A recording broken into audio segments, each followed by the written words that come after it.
Yo, we're not starting yet, but I want y'all to know how damn cool it is to see all y'all again.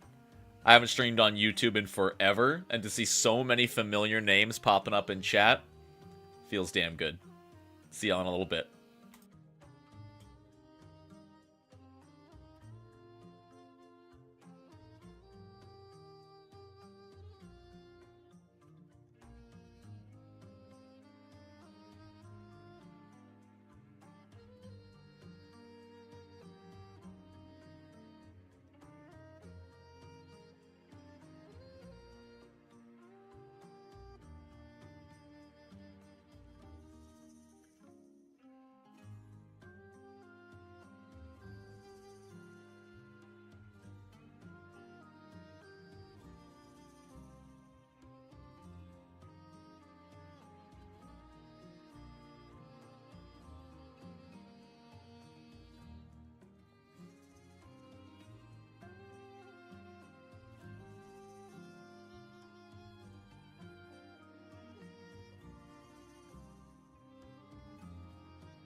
Okay, hold on. We're not starting yet, but y'all are making a really good point. Is there a, hold on. Can I... Is this the right song? This works better. This works. Rockin' Stone Brothers. I hope I don't get demonetized for this.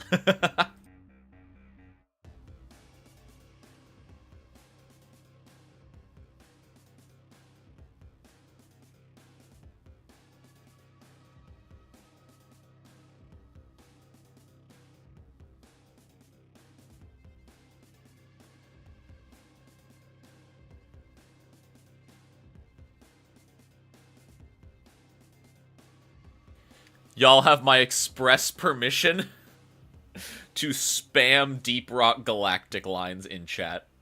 All stream.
Alright, you know what?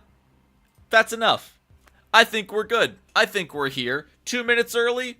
Who cares? It's been too long. I'm impatient. I'm known for starting streams early. What is good, y'all? What is up, YouTube? How have y'all freaking been? Hi, YouTube. Hello, girlfriend. And dog. No, she's gonna pee in here. No. Oh my god. What's up, everybody? How's it hanging? How y'all been? What was the last stream we did on YouTube? Oh, sorry. What am I doing? What's up? Anonymous, Ruffy, Thomas, Fabiarian, Olive, Turbo, Nathan, Raul, Melodus, Doctor, Tiny Tiefling, Solaris, Deck, Grey Death. How is everybody doing? How are y'all hanging? I hope you're having a wonderful freaking day. Let me put the Monster Hunter back on. Alright, we got the music back on. Looks well balanced. Let me know if it's well balanced. We vibing? Hell yeah. So sorry, my girlfriend's trying to tempt the dog out. There you go. Oh, what is up? Cinder, Levi, Fallen, Matthew, Joshua, Fontos, Rakame. Oh, so many names I recognized. Yo, shout out to Rio de Janeiro. What's up, Rodrigo? Hello, everybody. God, it's been a while. So I want to start with something. You can see I'm using my little... Is this Monster Hunter music? Yes, it is. This is Poke Village from Monster Hunter Freedom Unite. But you may start early, but we all know you'll talk for 30 minutes. Moi? Stalling? Wasting valuable time? By just talking about nothing? Befuddler, I am offended. I am hurt. How dare you think I would waste valuable minutes of all of our precious time, of this precious stream, just talking about nothing in particular and rambling on jokes that last way too long, but wrap back around to being funny again because I spend so much time pounding them into the dirt that the joke goes from funny to unfunny, back to funny again. But then I keep pushing the envelope to the point where it's not funny anymore, and everybody just gets upset at me. How dare you? What's up, everybody? So, somebody did ask. Somebody asked, and I want to... Let me see if I can... Can I do this? Let's see.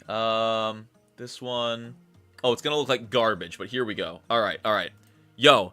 So... Oh, man. Oh, we got the side-by-side. We got the dream team side-by-side. Hold up. Let me put myself under. Let me go under here. Let me go under myself. There's our side-by-side. So, y'all have been asking how my back is. And I am so ecstatic to say, we good. We Gucci. It's not like perfect. I'd say it's like 98%. But y'all ain't ready. Y'all ready for this? Y'all ready? I just almost touched the ground. I just bent over. I haven't been able to do that in months. It's... Oh my god, chair, can you... Hello? It's amazing news. I feel great. You know, if I overwork it, it still hurts a little bit, but it's good enough that I've been going to the gym. I have been going back to the gym. It's felt... Honestly, this camera isn't as bad quality as I was expecting. This is my built-in laptop camera. Honestly? You know what? I love you, Nonat. I don't think we have need of your services right now. I'm pretty happy with how this looks. You know what? Shrink me down? Put me in the corner, coach. I'm ready to play. I didn't think it looked this bad. I didn't think it looked this good. Like, I didn't even give it a try. I'm like, yo, it's a built-in laptop cam. I thought this would look like absolute garbage. But we're here. We're in it. My hair looks awful, as I didn't think I was going to be on video today, but that's okay. I'm feeling great. Goodbye, Nonat. It was a bad disc, Nathan. Yeah, it was 2 bulging discs in my lower back, and I'm like, man, this is probably going to require some kind of surgery, pushing it back into place. But who knows? Honestly, I'm taking these off. I look so much better without the headphones on. The headphones make my hair look like it's receding when it's really not. Correction, Matthew. Only Nonat puts Nonat in the corner. That's how it works. Seeing the actual facial reactions is 1,000 times better. Aw, thank you. I'll probably still be using the PNG on Twitch, and then eventually upgrading to an actual model, which would be awesome once I have the money. But yeah, over on YouTube, we're gonna stick to this. I guess I don't want to be covering. That should be good. Your hairline isn't receding. Nope. My grandfather on my mom's side never went bald at all. Feels good. Bulging discs? Yes, bulging discs. I don't recommend them. I really don't recommend them. They were awful. I wish I had another USB slot, because I have another light here that I could turn on to improve the lighting even more. So I've got a lighting over here. Can I turn it up? No, it's already maxed. I have a light right here, but it's just not plugged in, and I've only got 5 USB slots, and they're all being used by my Ethernet, and my mouse, and my keyboard, and that light, and something else, I'm sure. Yo, Redlink, this new VTuber model kinda cracked. Like, VTuber models looking this realistic, kind of insane. Does Nonat put Nonat in the corner? Does Nonat put... I'm not even gonna try to follow that. There's never enough USB slots. That's... Once you start creating content, you realize, whether it's music, whether it's videos, whether it's live streaming, there's never enough USB slots. So... But no, I'm so happy to be back. I'm happy to be back at a desk, making content regularly, streaming, and covering new books. Because, oh boy, are there a lot of new books coming out. There's HIGHHELM that just came out, of course. And then there's Rage of Elements. Did y'all know Rage of Elements is coming out in 2.5 weeks? Did y'all know it comes out on the 17th of July? Because I thought it came out in August. I'm like, oh, it doesn't come out till after Gen Con. No. It comes out in less than 3 weeks. And on top of that, your boy may or may not be getting early access to a certain class in Rage of Elements, and y'all might be getting the deep dive on that class sooner rather than later. I'm so excited. I'm so freaking excited. Y'all, there's 18 pages of feats. Y'all, hold on. I'm not correctly portraying. 18 pages of feats for the kineticist. 18. Because, and like the main reason... So August 3rd is when the... So August 3rd is when the book becomes publicly available and hardcovers are released. PDFs for subscribers are available on the 17th. But what's the source? The book. I counted. I have the book. I counted the number of pages manually. It's awesome. And the main reason there's so many feats is because the kineticist is a spellcaster, not a spellcaster. So all of their spells are just feats.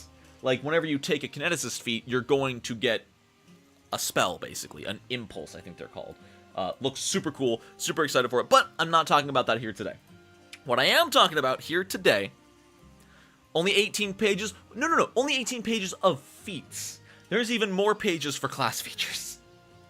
When is the HIGHHELM adventure available? I have no idea. I didn't actually know there was going to be one. I have been out of the loop a lot. I've been waiting for Rage of Elements. I know Howl of the Wild is coming out soon. And I know we got HIGHHELM, but otherwise I have not been super owned into Pathfinder lately. I've been sort of, with all my life falling apart for the last 6 months, I've sort of taken a step back from Pathfinder and just been like, alright, just gonna try to breathe for a little bit, play some video games, do some live streaming, we're slowly getting back into the regular things. But before I forget, oh my god, I need to keep reminding myself to say this because I go off track because I love talking to you guys too much. Perfect timing, right up there. This video, or this stream, is sponsored by Pathfinder Nexus and their built-in reader. In fact, that's what we're using here today. Today, we're not just looking at a normal Paizo PDF. No, I am using Demiplane and Pathfinder Nexus to look through this book. And as part of that, I'm going to be showing off a bunch of different things to have to do with Pathfinder Nexus, because it's kind of it's way cooler than I expected. When I did the character creation video, that was scratching the surface. I have been very impressed. You say sellout, give me 5 minutes, Melodus, because there is one thing that Demiplane, to my knowledge, has not made public enough that has almost completely swapped my opinion on the platform. And let me see if I can share this. Let me grab a screen cap here. That is the wrong button. Screen cap. Boom. Save. Let me put this into OBS. Personally, I cannot believe they didn't push this harder. Like, I know they're sponsoring me, but I'm going to openly be like, Demiplane, what are you doing? Look at this. Look at this text. Only if one person buys the books and then spends $5 a month, they can share them with 24 other players. That's like 5 tables worth of games that you only need to buy for one person. So, like, yes, if you still want every single book in Pathfinder, yeah, it's going to be $1,200. It's not going to be cheap, but you can share those books with 5 tables of players and like 5 different campaigns. Even more if you've got overlapping players. That's a lot of sharing. And I wish they would be more public about this. Because, and then at $5 a month, sure, it's easier to put PDFs in Google Drive, but that's technically illegal, Jeff. I'm really impressed with this. Yeah, it's not going to be a pass from everybody, but it's a pass from me. And that's what's important. Like, sorry, that came out really weird. You don't matter, I matter. No, like, I was under the impression that if anyone wanted to use anything, they were going to have to all buy the books. But this being able to be shared with 24 people, you can tell Google Drive not let people download them. That's still illegal, Jeff. That's still putting it out publicly for people to use. This has scored some major points for Pathfinder Nexus. And honestly, they've treated me really, really well. They've done some amazing things for the channel. They've been willing to partner with me. And yeah, I'm impressed. Their reader, also, that's what I'm going to be using today for the stream. Their reader's got some really good features. Little things are going to be highlighted, you'll see throughout the stream. Like, ooh, whoa, what's a Druma? What's a Druma? Well, it'll take you to the appropriate book, the Lost Omens World Guide, to the appropriate chapter where you can find Druma. That's kind of cool. This has hyperlinks between books, which is pretty damn impressive to me. It's not going to be for everyone, but it will be there for those who want it. Exactly. That's the thing. You wouldn't download a dwarf. But yeah, it's not for everybody. It's a premium product, you know? You don't need it. Archives of Nethys exists. If you don't want to spend a cent, you don't have to. You can use Archives of Nethys. But if you want the premium version with the searchability, with the hyperlinks between books, with all of this stuff, it's there for you. And I love the fact that you can share it with your friends. So you buy it once, and then you and your entire table and your friend's entire table and 24 players worth all have access to this premium product for a one-time purchase and a $5 a month subscription. Are the Rivethun in the HIGHHELM book? I don't know. I haven't looked at HIGHHELM yet. That's what today's all about. Also, last thing, right above me, you can see you can use code HIGHNONATS, which I thought it was too hilarious to make them fix. You know, it's supposed to be like HIGHHELM, HIGHNONATS, but, you know, HIGHNONATS.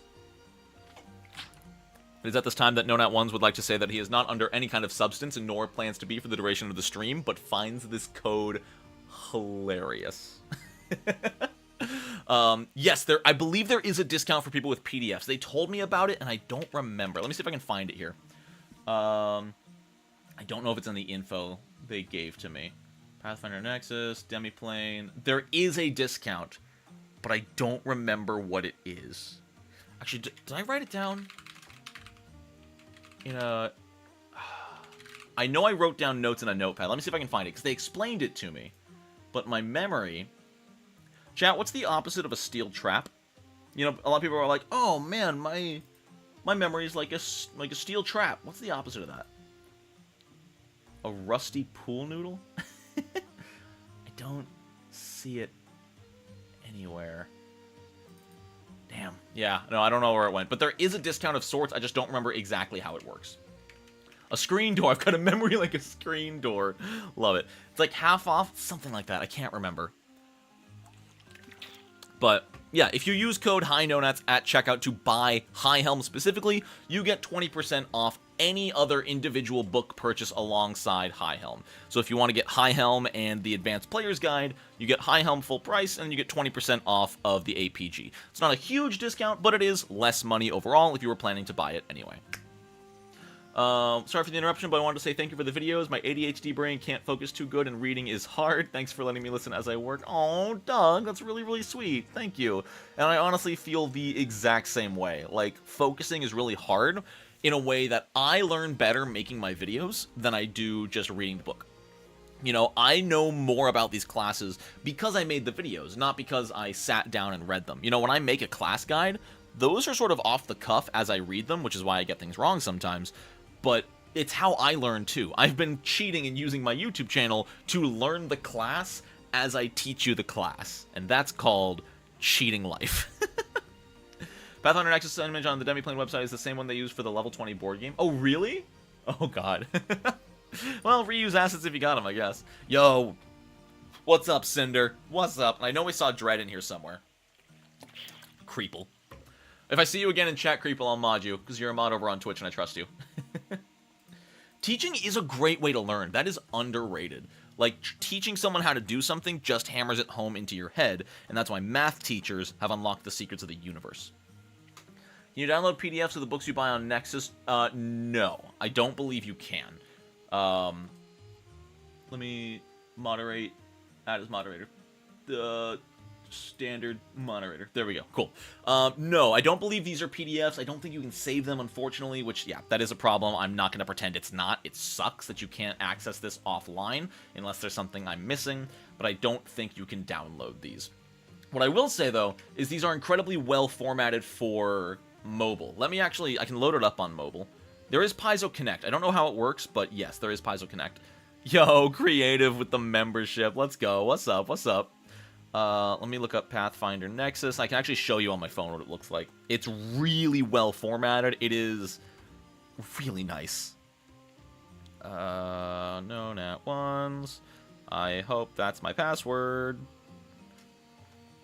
I know not what you've done. I don't know. You don't do anything. You're just like, oh, someone's being a dick. You can ban them. If I go to sources... Yo, Tiny Tiefling gifting the membership. Let's go. Thank you so much. I don't even know if my... Yo, and Rakame got it. Huge. Huge welcome to the party. Can I just view... Alright, core rulebook. That works. View source. Yeah, I'm lucky. Nexus was nice, and they're just like, here, have all the books. I'm like, cool. So, what's really nice, let me see if I can show this off. And then we'll get to HIGHHELM after this, I promise. Let me see if I can show off my face here. Where's my video capture? There it is. Unlock. Let's go big. We big. We big now. Alright, now you can see the low quality of this camera. It's fine. But, yeah, so it's formatted incredibly well for mobile. Like, the sidebars are right there. It's fine. And the search function is honestly great. It's a little hard to read on stream, but you can just search any of the chapters and anything within the chapters. I can be like, oh, well, what's a fighter do? And I pick the fighter option, and it loads up fighter. You scroll down fighter, you can see really everything. Key abilities, hit points, proficiencies. It's honestly really, really easy to look through on mobile, which is a plus. You know, searching through a PDF on mobile, kind of rough. Being able to use the search functionality, really nice. You can install it as an app, too. Oh, I actually didn't know that. Thank you. Oh, man. Dude really did shave his beard and then streamed about dwarves. Look, okay, I've learned I don't look that good with a beard. I prefer how I look without the beard, so there's no more beard. Add to home screen from Chrome. Gotcha. Of course he shows stuff. Shut up, Melodus! It was a coincidence. Fighters are stinky. Alright. Y'all want to look at HIGHHELM? Let's look at HIGHHELM. Also, apologies if I ever take a while to respond. I'm working on one monitor right now. So, like, my YouTube, my chat is on my phone, which is down here. And I'm looking up here. So, if I miss chat, I apologize. I look great. Thank you, Red Link. Oh, everyone's too sweet. Alright, let's do it. I have no idea what to expect from HIGHHELM. Here we go.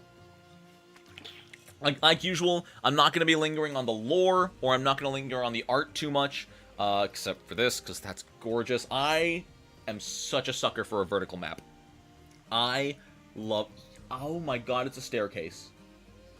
So I looked at a little bit of this early on, and I'm like, ooh, wow, that's a cool little vertical city. Like, oh, they drilled through down the middle.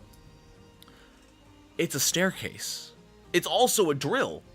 But that's how you get up to each level, I think. Like, because they're connected. They're connected to each level, and that's really cool. Artist representation. not to scale. Amazing. Okay. But yeah, if you've ever watched one of these streams before, you know very much that I don't linger on a lot of the lore, because lore is the premium purchase. Lore is what you get your money's worth. You know, they don't have lore on Archives of Nethys. Lore is not free when it comes to Pathfinder 2e. Put that on a t-shirt. So I don't like to give away the lore for free when I do a review like this, because that's what you're paying for. So I will mostly be going over the mechanical aspects of this, which means we're going to be skipping pretty much the entire first chapter, because it's almost all lore. But we do get the HIGHHELM stat for the Metropolis itself, level 14 settlement. Elven is common. Have they done away with the dwarf anti-elven thing? Because apparently HIGHHELM is 5% elves, which is shocking, but also cool. You got your threats, you've got your items that are available here, you've got some important NPCs. Ooh, something else that I gotta show off. Again, y'all, they're paying for this. Like, you can see it as selling out if you want, but I'm low-key impressed by this. The blue stuff are hyperlinks. If you click on Torag, it'll take you to Gods and Magic and the Gods chapter, so you can check out Torag. But if something is a different color, say yellow or red, you can hover over it and get information. Boom. And it even stays open on the right. Although it's probably getting cut off by the thing. It is getting cut off. A little hard to see. I have it all locked into place. I'm too lazy to fix it. But yeah, you hover over this, it pops up. You click it, it opens up on the right. I mean, can I show this off correctly? Because I should. Is it this one? Nope, that's me. Where? I have such a disorganized mess of, Alright, there you go. Yeah, creature. Gives you a stat block for Geralda there. Super cool. Close that. Make sure this is actually good again. There we go. We got geography. We got, again, lots and lots of lore. And I'll say that I think you'll get the most out of Pathfinder Nexus from these lore books, because these hyperlinks are really nice. The only problem is that you will need to own the other Lost Omens books.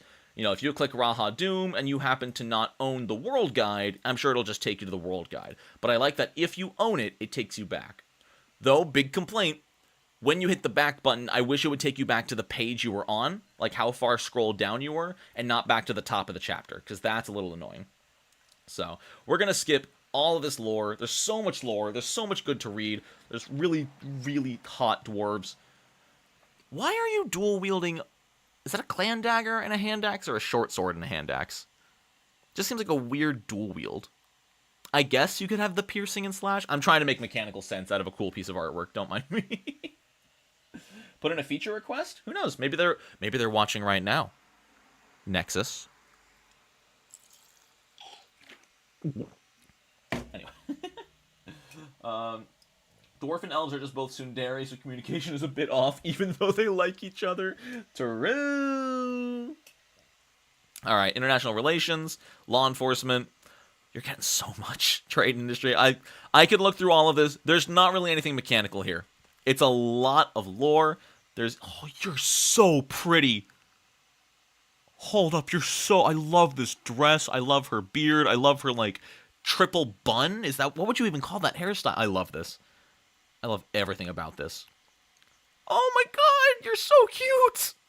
This is everything I wanted from a dwarf book. Throw away the lore. I don't care about their cities. Just give me cute pictures of dwarves, because there's not enough. We don't get enough cute dwarf art. Yes, I have a girlfriend, and she approves of me simping over dwarves. All the different clans, what they worship, super cool. But we're going to move on out of this first chapter we're going to go right to the HIGHHELM options. Most of this stream is going to be spent in the HIGHHELM options. Gazetteer, I believe, is just more like on the road. Like types of locations, support traits. Major locations within HIGHHELM typically have enough resources, age, or other factors. Oh, okay, so these are like shops and stuff that you can, yeah, these are locations with associated NPCs. Ooh. Yo, Dragon Master, re-up in the membership. Appreciate it. There are options before the options section. There are a few. These are kind of cool. So, characters can attempt to earn income at certain types of locations. The GM decides the task's level. If the location's associated NPC has a level, okay. So like the academy, you can investigate for an hour at the academy to find a scholarly journal. Okay, this is a complaint. When I hover over this, it shows up on the left-hand side of the screen and just gets cut off. Like, let me show you what I'm talking about here. Whenever I hover over a blue, it just does that. Like, I can't read that. I don't know if that's a glitch because I'm using, like, Chrome or something, but again, just because I'm being sponsored does not mean I'm going to ignore things like that. I will call attention to it. Yeah. Just, that's part of... It's what I do. You know, bad design and issues like that shouldn't go overlooked just because I'm being paid. Each section of the Gazetteer has some character options. Character options. Oh, but first, Dragon Master with the $5 super chat. Apologies, I don't know if I have my alerts on. I might. I'm not sure. There are options for items and other stuff at the end of each section for each area of this. Did you just pay me to tell me something? Because I appreciate that. That's how it should be. If you're going to correct me, you need to give me $5 first. We got maps. We got people. Yo, oh, he's got like a robo arm. Ooh. Oh, sorry. That's... Ugh. I'm blind. That's so cool. No. What? Why am I back at the top? No. You're ruining my life. I just wanted to look at fleshy viscera robo arm because it was super cool. I don't know. We lost him. He's gone forever. Buy the book if you want fleshy robo arm. Okay. Hold up. We got stuff. The Highborn Snoop background. Man was holding the forbidden D20. Yo, Moo Cow joining as a freaking level 1 member. Let's go. Welcome to the party. The machinations and scheming of King's Crown have trained you to be on the lookout for those who seem out of place. Dexterity or intelligence, and then a free boost. Society, guild lore, and courtly graces. Oh, this one works. This one works okay. Is it? Maybe I was zoomed in a weird way. Maybe that's what it was. Maybe I was just zoomed in wrong. And it only works at like... What am I zoomed in at right now? I'm at exactly 100%. I think I was zoomed into like 110% before, so maybe that's why it wasn't working. Oh, because you can't read anything now. Oh my god. This is why you don't mess with your zoom functions when you're in the game, Brogan.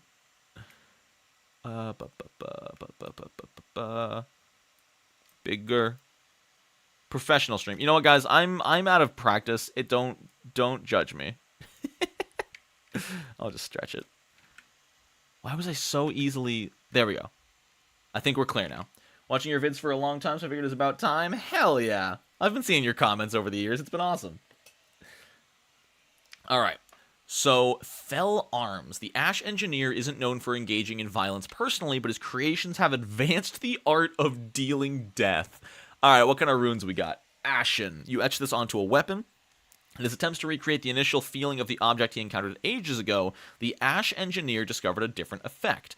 Ashen weapons are coated in a thin layer of ash that gradually returns.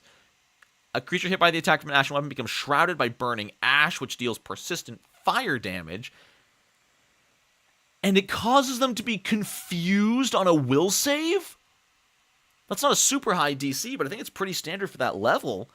Whoa! Not even critically hit. If you hit them...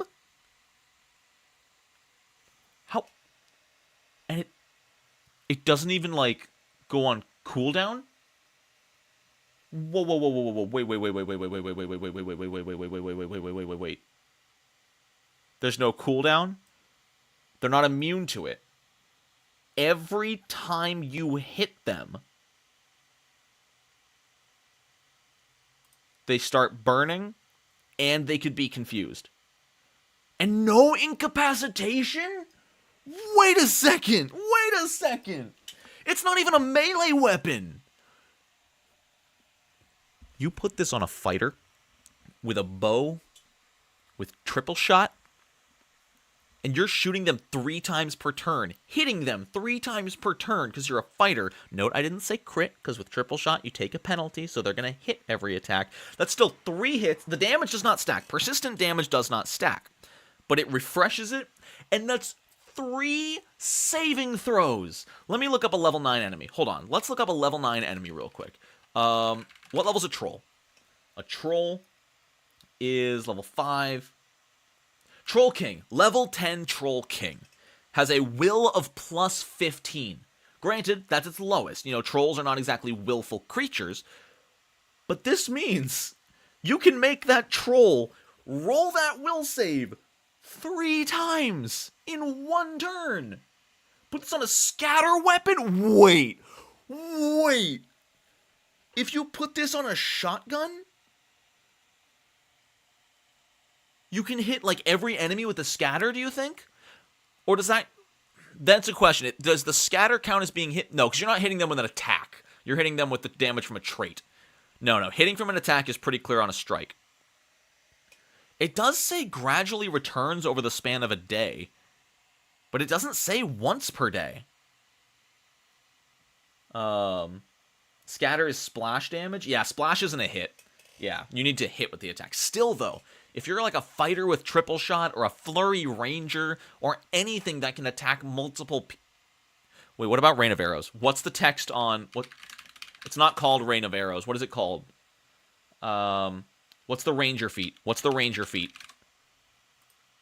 It's like, it's endgame. It would be an insane combo. But what's the feat I'm thinking of? I think is it Volley Fire? It's... Where is it? Not Perfect Shot, not Masterful Companion. Impossible... Yeah, Impossible Volley. Yeah, that's the one. Impossible Volley attacks all enemies in a 10-foot burst. If you combine that with this rune, you can make like 8 different enemies all make will saves. Granted, you know, Greater Ashen caps out at level 16. But this is so cool. Gradually returning over the days in reference to the description, not the mechanical. Yeah, that's what I'm thinking. Confused trait is pretty likely to go away when that hit with the persistent damage. Persistent damage is at the end of the turn, Gray. So they're confused for their turn, and then they waste all their actions, and then they burn, and confusion goes away. Guess what? You shoot them again. They don't get a resistance. They don't get anything. It's just every turn. How is this a level 9 rune? That's wild. Thaumaturge can make their items scale to their level once a day and give enemies a -2 to their items. I hate this. I hate this so much. It's so good. You think it's going to get eroded, Shan? I don't know. I feel like if it was supposed to be once a day, they would have put once a day. Or they would have put something similar to Demoralize, where that creature is then immune to the effects of the Ashen rune for 1 hour or something. Like, oh my god. Yo, Tsukiyomi! Yeah, it's been a hot minute. This might be one of the strongest runes in Pathfinder 2e. This might be one of the strongest things I've ever read in this game. It might be an oversight, maybe. We'll see. That's crazy. Oh my god, if you get greater, they're confused for a minute. That's insane. That's dumb. Or upgraded to rare, maybe. Well, again, rarity does not equal power. They've been mostly good about this. There's a few exceptions, but rarity is strictly used for in-universe terms, not for power. And Paizo has made it a point to never use rarity as an excuse to make something stronger. Giving this to my NPC... Ooh, giving this to a BBEG or just like a mini-boss would be fun. Give it to a mini-boss on like a crossbow so they can only do it once or twice per turn. Ooh, that'd be a fun fight. And party will not attack confused enemies, and the DC is fixed in a low above level of the item. It's only 1 low. And again, I compared this to a level 10 enemy. Granted, it's a low will. But again, look at this example. Let's say they have an average will. Let's say they have a plus 19. They need to roll a 6 or lower. If you hit them 3 times, they're gonna roll a 6 or they're gonna roll below a 5, almost statistically speaking. Like 1 in 4 rolls is gonna be a 5 or lower, and they're rolling 3 times. They're gonna fail eventually. 1 below level for every hit. That's exactly it. You read the gods yet? No, we're skipping all the lore, Shanwolf, because again, lore is something that I think you should have to pay for. It's not on Archives of Nethys. I'm only showing off the stuff that's going to be available for free. Sometimes I like to pretend erratas don't exist. Don't do that, then my alchemist can't wear medium armor. Yeah, the item is rare because it... Oh, sorry, I was behind a thing. Wow. Yeah, no, that's amazing. What's the Black King? +2... Go off, Black King. The Black King is a +2 greatest striking Ashen Blunder... Oh, it's the Blunderbuss. Oh no, it's exactly what we were talking about. It has a scatter radius of 20 feet. All splash damage is negative. For 2 actions once per day, you unleash a blast of draining 10d6. It has like a breath weapon! Dude, this freaking shotgun has a breath weapon! This is definitely a pistol, you're right. This is 100% a pistol, not a blunderbuss. But... what? Am I not zoomed in correctly anymore? Okay, some of these just don't work. Okay, cool. Wow. 42% chance of succeeding 3 consecutive 5 or lower to fail saves. I implicitly believe your math. Creatures who fail are knocked back. Critically fail, knocked prone. That's so good. That's so... 60-foot cone? Isn't that bigger than Dragon Breath? Isn't Dragon Breath a 30-foot cone or a 60-foot line? I think higher levels it becomes a 120-foot line, 60-foot cone. That's insane. That's a really good weapon. The Furnace of Endings. Only level 2. Ash cultists make use of these metal scroll cases to deliver secret messages. While invested, you can interact with the scroll case to create the last message that was destroyed this way. Oh. Oh, that's cool. So you burn a scroll, and then when it's opened, the ashes spew out and spell out the message. Super cool. Yo, Loremonger, thank you for the $5 donation. Deities are included in Archives of Deaths in the settings section? True. We'll see if we have time. I'm only streaming till either noon or 1-ish. So about 2 or 3 hours. We'll see where we're at once we get through all of the character options. And then if we have time, we'll go back to gods. Ooh, there's a higher level version. In addition to the ability to recreate immolated documents, you can immolate a scroll containing a spell? What? Okay, only a first level spell. When you immolate a new spell scroll in the case, the previous one is lost. For 1 to 3 actions once per day, you cast the stored spell. Wait. Let me read this top to bottom to make sure I'm not going to Nonat this. In addition to the ability to you can immolate a scroll containing a first level spell with the fire or negative trait that takes no more than 3 actions to cast. Doing so stores the magic inside of the scroll case in order to use it later. Only a single spell can be stored this way. Immolating higher level spells destroys them. When you immolate a new spell, the previous one is lost.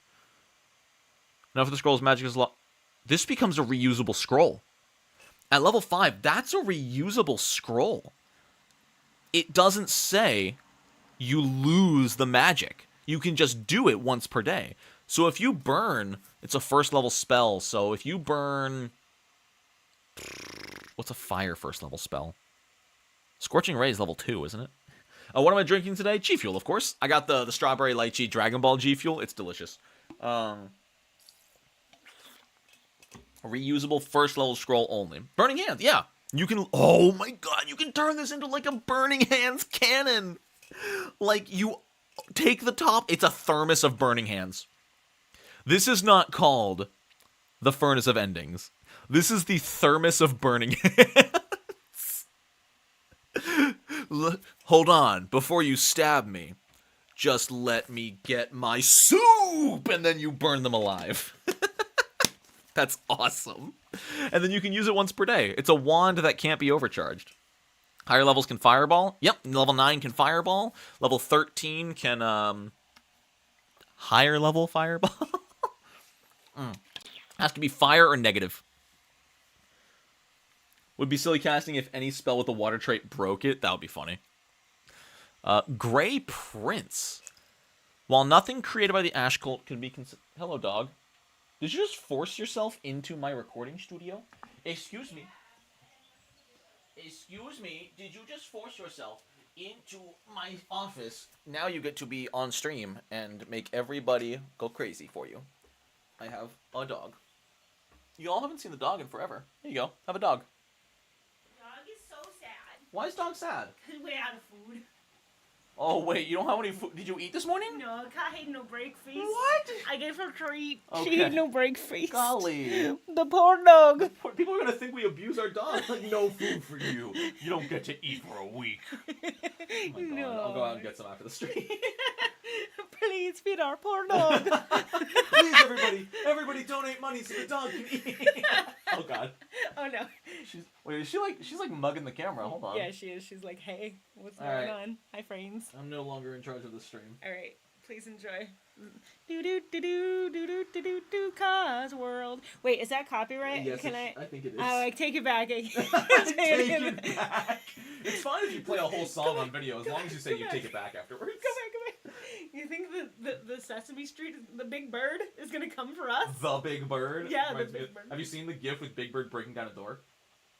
No. Look it up. It's terrifying. It's exactly what you're imagining. Okay. Oh God. Then for the next stream, you're gonna make Sesame Street characters into Pathfinder characters. Please enjoy. If someone donates $100 right now, I'll do it next week. Yes, do it. Please do it. I want to see what Kermit would be in the Pathfinder. He's not a world. Sesame Street character. Yes, he is. He's been on Sesame Street for years. What? Yeah, he makes an appearance. Have you not? Is he a character or is he a guest star? Okay, he's a guest star. It's like at that point, like all the celebrities who go on Sesame Street, I need to make like Lady Gaga as a David Bowie. and David Boy. Yes, I told you need to make Jareth the Goblin King a character. Yes. Oh my God. From Labyrinth. Yes, Yeah. absolutely. He would be a great Pathfinder character or villain. 100%. Oh, Anonymous, thank you for the $5 for the doggo smiles. Oh, yay! Oscar is a rogue. Interesting. Well, he does hide in his garbage can all the time. He does. Yeah. But you always know exactly where to find it. Does he have anything special in his garbage can? He has a worm. He has a familiar. I would. Oh, does yeah. he? Yeah, wormy. Maybe he's a special kind of witch. Yeah, I was gonna say like if he has like it could be a thaumaturge Yeah, like a hag. because he has like all the bits and baubles inside his can. Nah. Okay, yeah, okay, I'm not alone. Primal said the same thing. Yeah. Oh, okay. All right. Maybe it is a portal to the garbage world.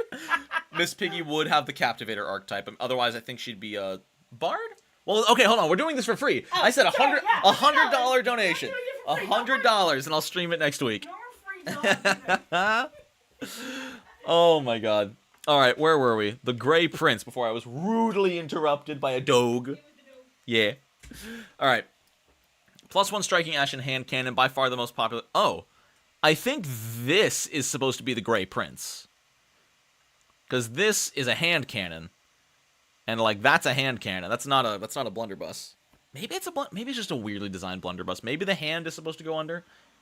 Jareth would be an eldest. Thank you for the $5, Loremonger. What is an eldest? Is that a PF1 thing? The sleek body and intricate carving work. Okay, no, sleek body, intricate carving work. This is the Dark Prince, not the Black King. Sleek body, intricate carving. This is the Black Prince. Does the trumpet barrel? That's what I was thinking too, but I think a hand cannon has a wide thing as well. It's blunderbuff, but dwarf-sized. Fair. Isn't the remaster getting downcast? Are we getting downcasting in a remaster? Has that been confirmed, Anonymous? That's awesome if so. Also, I realize now you can see me scratching myself. I've been so off camera for so long, I'm just like, I'm a PNG. I can just awkwardly scratch myself and no one can tell. I don't know what I don't know what an eldest is. What is an eldest? Should I know? Umbrellas specifically for loading multiple projectiles easily. Huh. I don't know. Rather than a Trish Maker's Mark, Ornmar etches excerpts of unreadable text onto each creation. For 2 actions, you fire a bolt of negative energy. Ooh, it's a 60-foot line. These are so good. Nice. I'm loving this. Grey Prince, Black King, Scarlet Queen, +2 striking flaming hammer gun. It's a combination weapon. It's by far the least popular, but those who have mastered it consider it his finest creation. The glistening red steel always feels warm to the touch and sheds dim light in a 15-foot radius. 2 actions. The Scarlet Queen is in its firearm 4. Sorry, I scratched my shoulder once, and now it's not stopping itching. I hate it. I'm also getting sweaty. Read Gods and Magic and find out. Fair. Thank you for the $2, Creative. Thank you for the donations, y'all. You're super kind. You fire a blast of magically disruptive energy, casting a 5th level Dispel Magic. Let's go! Oh my God. That's super cool. So, it's only at an unattended magical object? That's dumb. Why can't you, like, shoot? That'd be so cool. if a wizard was like, haha, I have heroism. Not a weird. If a bard was like, I have heroism, and you're like, not looking so heroic to me. Dispel magic gun. That'd be super cool. I would love that. I feel like it's a missed opportunity that it has to be unattended. Because, like, that just means, like, there might be magic on this jar of wasabi peas, but I'm holding it, so you can't dispel it. But perhaps I should just set it down. Bang! My dispel magic gun has annihilated your magical peas. Now they are but normal wasabi peas. Oh. Side note, I love wasabi peas. They burn so good. It's not real. OMG, Arcane doesn't have heroism. I'm sorry, Doug. I'm not perfect. I'm human just like you. Also, side tangent, because this is my stream and we do nothing but side tangents. I don't think a lot of European and maybe even Asian viewers know about these. Maybe Asian viewers do. I've only talked to my European friends. None of them have heard of these. None of them have heard of these, and they're so good. They're amazing. I don't know if people in like South America have heard of these. I know we got some people from Rio in here. But yeah, a lot of my European friends have never heard of wasabi peas. I'm going to have 2 more. They're like salty and crunchy and yummy and burny. I got such a good pop to them. Oh, and they burn. But it's a wasabi horseradish burn. So it's gone. You know, it's not like eating a Taki, which like Takis are also great. But they will burn for hours. Not hours, but they'll burn for like 5 to 10 minutes. That's because UK people don't know what spicy is. Shots fired.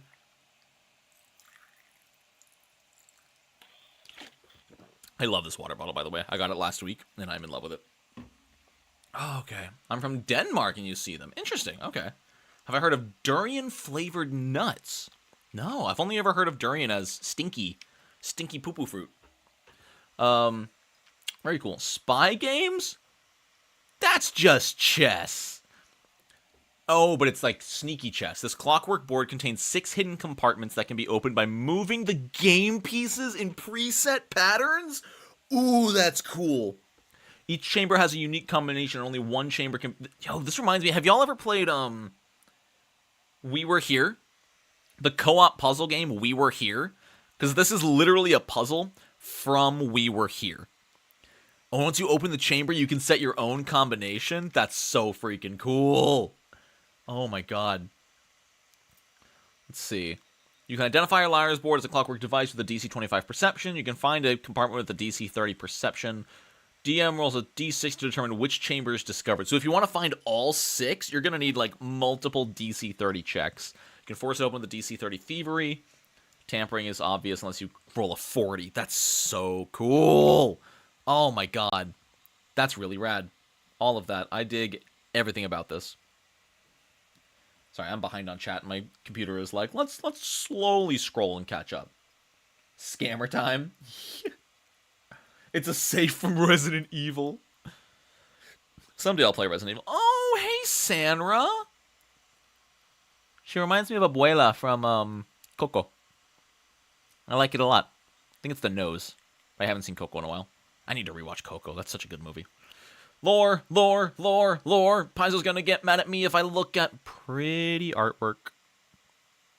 That's gorgeous. Lore. It's so pretty. Lore. I've been told not to linger on artwork, but damn it, Paizo, you can't just make such amazing artwork and then have me not linger on it.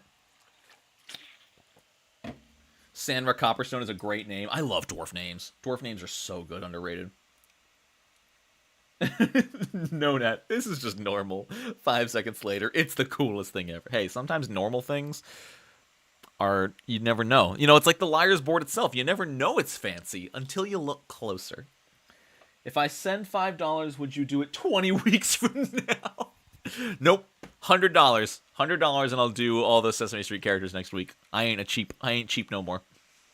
I'm a big dog. Yo, we're about to hit 50,000 subs, by the way. I don't know exactly how there's 140 of you in here? Good golly. Hi. I can't wait to see y'all at the Rage of Elements stream. That's gonna pop off.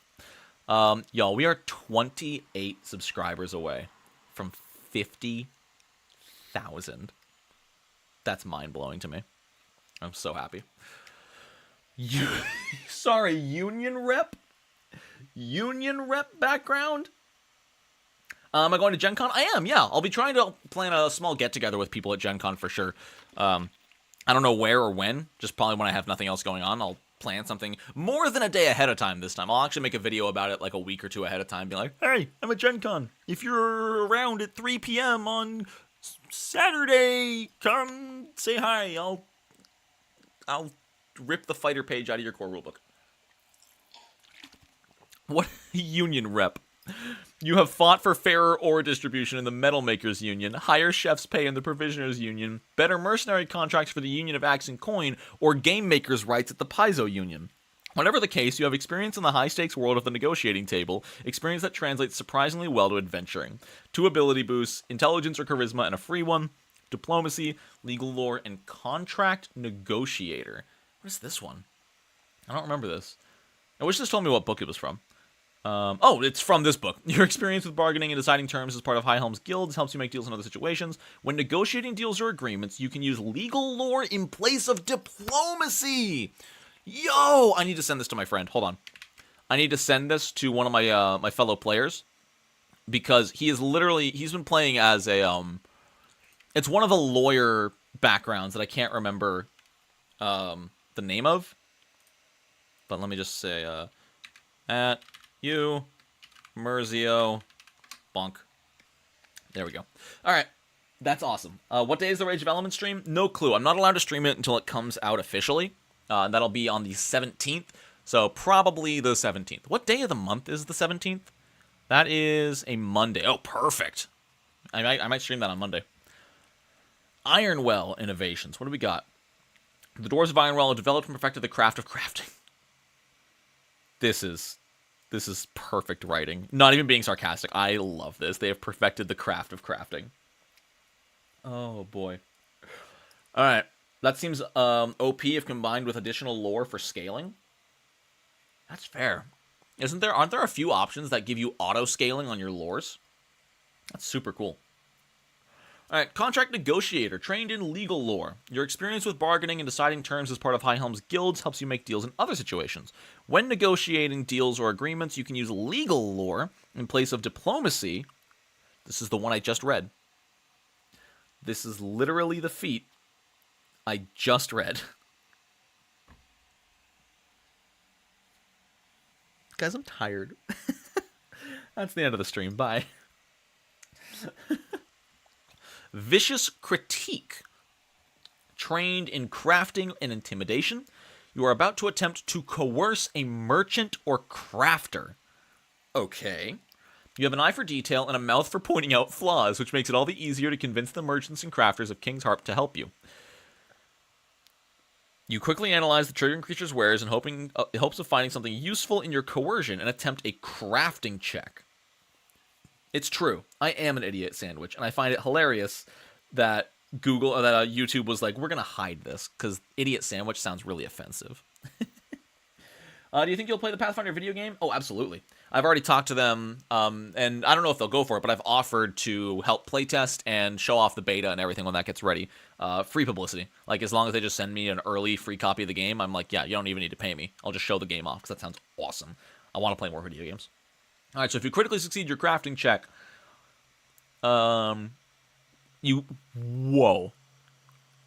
bumps your success up to a crit, bumps your crit fail to a failure. That's huge. If you succeed, it still bumps your success to a crit success. If you fail, you take a -1. If you crit fail, you take a -2. That's huge. Yo, can we talk about the Charisma Alchemist? Can we talk about the possibility of, like, Charisma Alchemist with the crafting and the intimidation? Maybe an investigator? I guess it's for coerce. It doesn't help the demoralizing. So, my problem here is that coercing mainly uses the, what's it called? Like, the mood system. like hostile, non-helpful, whatever the levels. But it's still really cool. If you use the levels of attitude, it's not bad. If you don't, just make sure your DM is good at giving you a bonus on critical success over anything else. But my merchants get bullied enough already. Yeah, now they can bully them mechanically. Cooperative crafting. If an ally is attempting to aid you with your crafting, you ignore the -1 penalty if they roll a crit fail. If an ally also has cooperative... Ooh! Oh, wait, sorry, I'm not supposed to zoom. That messes with the OBS. Ooh! It's a teamwork feat. No, they both need to have the feat. Ew! It's fine. If an ally also has the cooperative crafting feat, you can choose to pool your resources and work on it together. Both of you attempt a crafting check on the same item. If you both succeed, reduce the minimum time to craft it by 1 day, so 3 days instead of 4.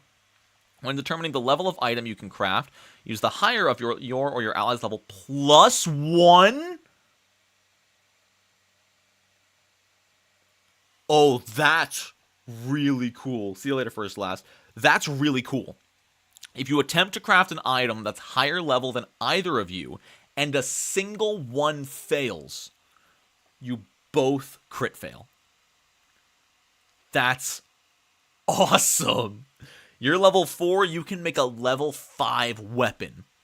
But if you fail even once, you're screwed. You lose everything. I love that. Risk, reward, make crafting more interesting. We're going to put the time aside. I love that you can reduce the time by 1 day. Very, very cool. I love it. That's a great feat. That is one of my favorite feats I've read in a long time.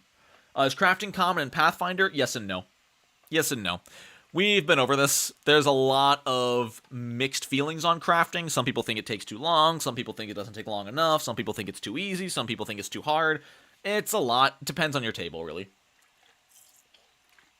The good news is it's easy to homebrew crafting. Master of Apprentice, level 7. Master in crafting, performance, or lore. When you craft or earn income during downtime, you can also attempt to aid another creature doing the same with the same skill if their proficiency is lower. If you succeed, they can use the better result between your check and their own. Wow, so if you critically succeed, like crafting to help cook at the local pub, and your ally fails, they can take your crit. They can take your crit success, as long as you succeed the aid. That's cool. I like that a lot. You can help your ally out. I like that a lot. It's fun in a campaign based on crafting, true. In 1E, it's very fast. In 2E, it takes long. That's a really good way to put it. New spell? Forge.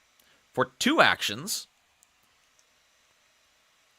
you superheat the target. Oh, it's heat metal. It's literally heat metal. 3d6 fire damage. If the target is a metal object, reduce its hardness. That's cool. It's heat metal, but it actually interacts with the hardness mechanic. I like that a lot. Half damage, full damage, double damage. If it's a metal creature, it gains weakness to physical. Oh, that's really cool. That is such a cool crit fail effect. Oh my god. Have this in your back pocket for when you're fighting like a metal golem or something. I dig that so much. And it scales really well. 3d6 plus 2d6 per spell level? At level 3, this does 5d6 to a target. Wow. It's not quite as good as like Scorching Ray, I don't think. I think Scorching Ray technically still does more. That's a good spell, though. It's just a saving throw, too. Like, sure, it's Fortitude. Fortitude is the most common saving throw in the game. But, man, that's a really, really good spell. Like, what's Scorching Ray? Scorching Ray is level 2 for 2 more actions, 4d6. Yeah. It does more than Scorching Ray. Wait, it does more than Scorching Ray? But Scorching Ray can deal more to multiple targets. Spend 2 or more actions casting the spell. Oh, never mind. Scorching Ray does 12d6. But only if all of them hit, and each one has a multiple attack penalty, so it's different. It's a cantrip? It's not a cantrip, it's a spell. It's a level 1 spell. Wait. Oh, no, that's That's a typo. This is a spell. This says cantrip. Wait. That says spell. That says cantrip. Cantrips are supposed to say cantrip 1. Not a cantrip, it's a spell. Paizo, I've already said the flavor text is a typo. Gotcha. It is a level 1 spell. I was going to say, ain't no way a cantrip is doing 3d6. Nightlife of the Heart. Lucky Larry's?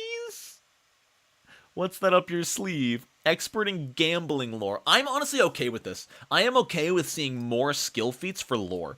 I think that is a big place to expand. Obscura, write that down. Let's just release a small supplement from Sinclair's where a motorcycle drives past my house. Let's make a supplement where we just take all of the main lore skills and give them all 1 or 2 skill feats for like an expert. Look at 3 skill feats: 1 for trained, 1 for expert, 1 for master. Do it. When another creature attempts to conceal an object from you, use your gambling lore DC if it's higher than perception. It's so specific. Like, perception scales automatically. How often is gambling lore going to be higher? Is gambling lore also intelligence? Is all lore intelligence-based? I guess if you're like an int rogue, like a mastermind rogue, it could be better. Do they wear leisure suits at Lucky Larry's? Look, Leisure Suit Larry is artwork. It's a piece of art that should be conserved in the U.S. What's the place we conserve artwork? Forget.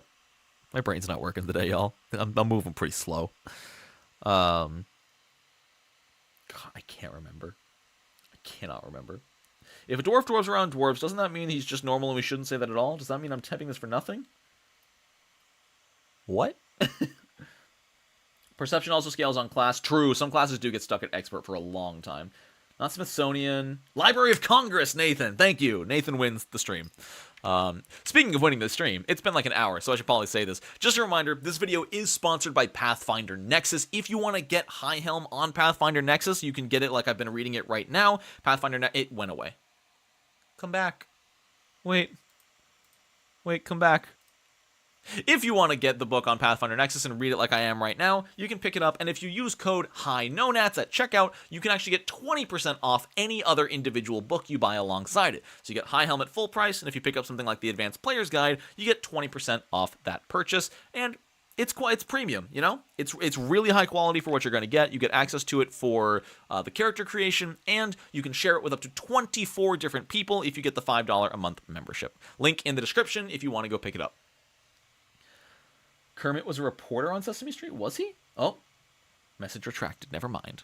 Sorry, I saw it just in time. Sanra's recipes. Oh, we got more food. We got more alchemical foods. The Grindle Grub steak.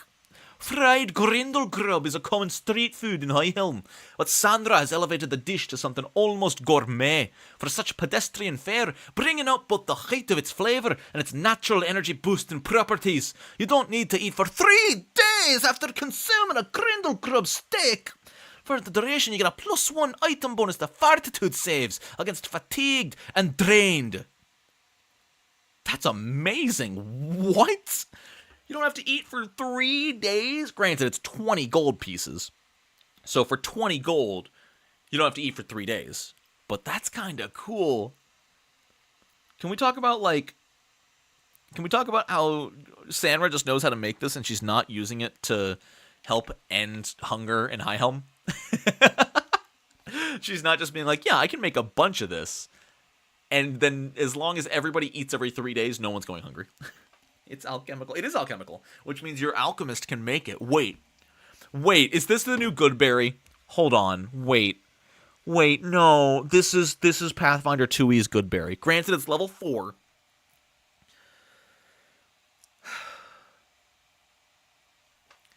At level 4, your party never needs to eat again. Granted, you're level 4. You have enough money to eat forever. You're never going to go hungry. But, like, this literally means if you're in the middle of nowhere...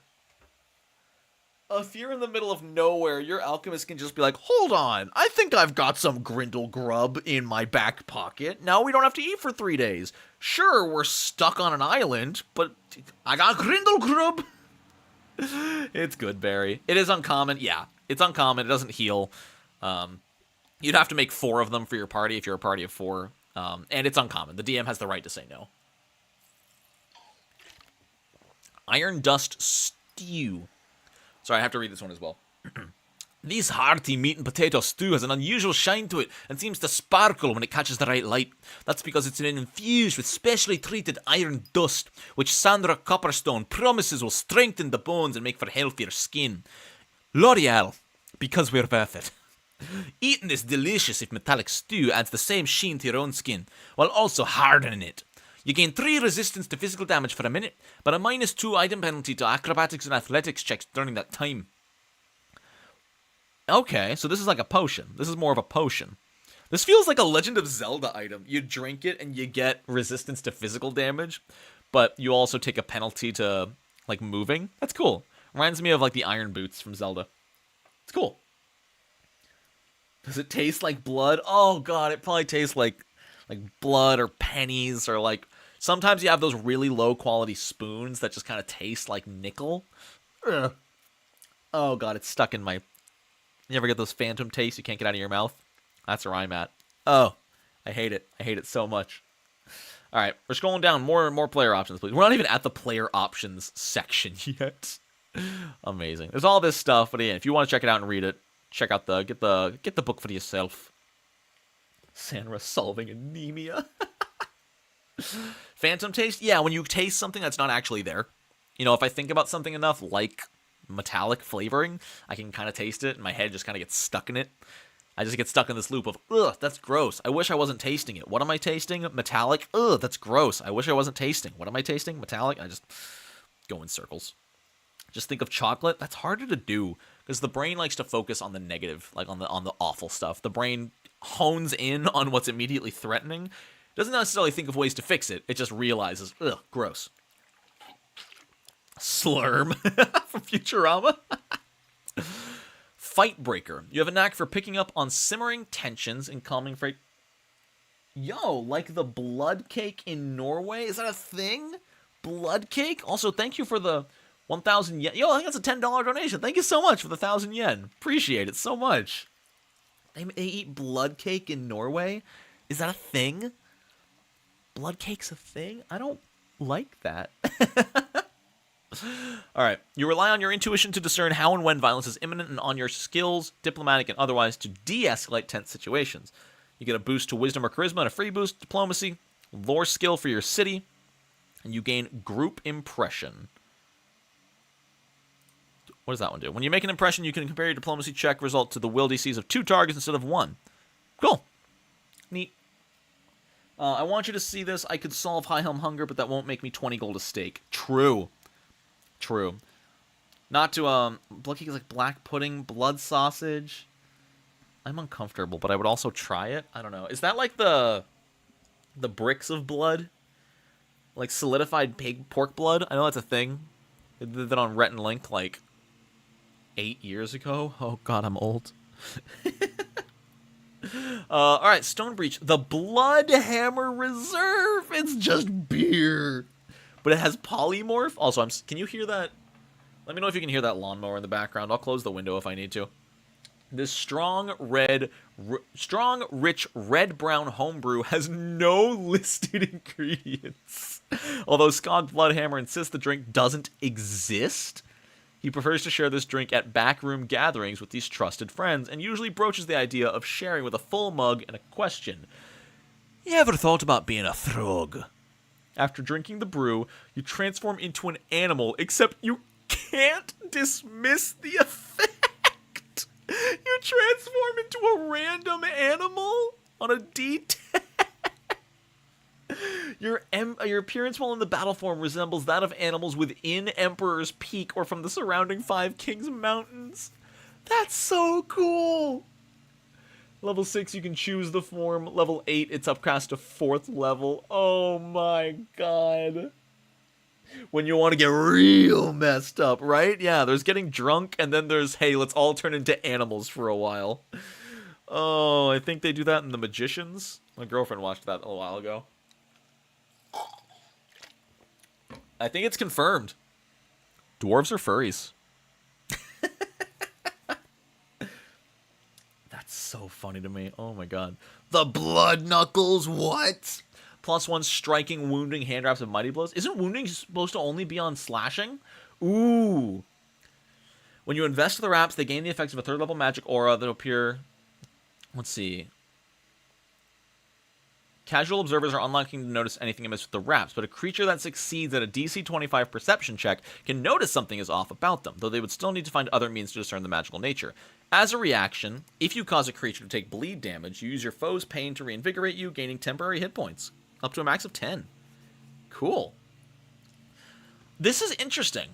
To my knowledge, this is like the first time we've ever seen this. You really can't see this, huh? Let me move this over so you can actually see what I'm talking about here. Because this is fascinating. So, I want to see more of this. I am okay with specific magic items that break the rules. If you look at this, wounding is only on a piercing or slashing melee weapon. Hand wraps of mighty blows are technically bludgeoning, but it's cheating because it's a specific magic weapon. I'm totally okay with that. I think it's fine to make runes normally only work on a specific weapon type, but then breaking those rules with something specific is totally fine. I like that a ton. It's also uncommon. Yeah, I think anytime it does break the rules, it should be uncommon. Doesn't necessarily make it any better, but it does make it uncommon because it's not normally possible. Super cool. Dark pepper powder. It's an inhaled, not a poison though. Sacks of dark pepper are readily available in the roundabout market, but are less common in markets elsewhere in the city. You can toss a handful of dark pepper at an adjacent creature as an interact action. The target must attempt a fortitude save to avoid coughing to the point of choking. They become flat-footed for 1 round or 3 rounds on a crit fail? Granted, it's DC 16, but there's no getting rid of this. Like, you can't make another save or anything like you can when you're sickened. If they crit fail, they're just flat-footed for 3 rounds. Not too bad. Wait, hold on. Oh, it's not a poison. Can an alchemist still upcast the DC? Is there a feat somewhere that lets an alchemist still increase this DC to their class DC? And can you have level 20 pepper? Because I want level 20 pepper. Does it say it ignores that because there are piercing, slashing, unarmed strikes? That's fair, Loremonger, actually. Alchemical item, maybe? So I might do some research. Not that I remember.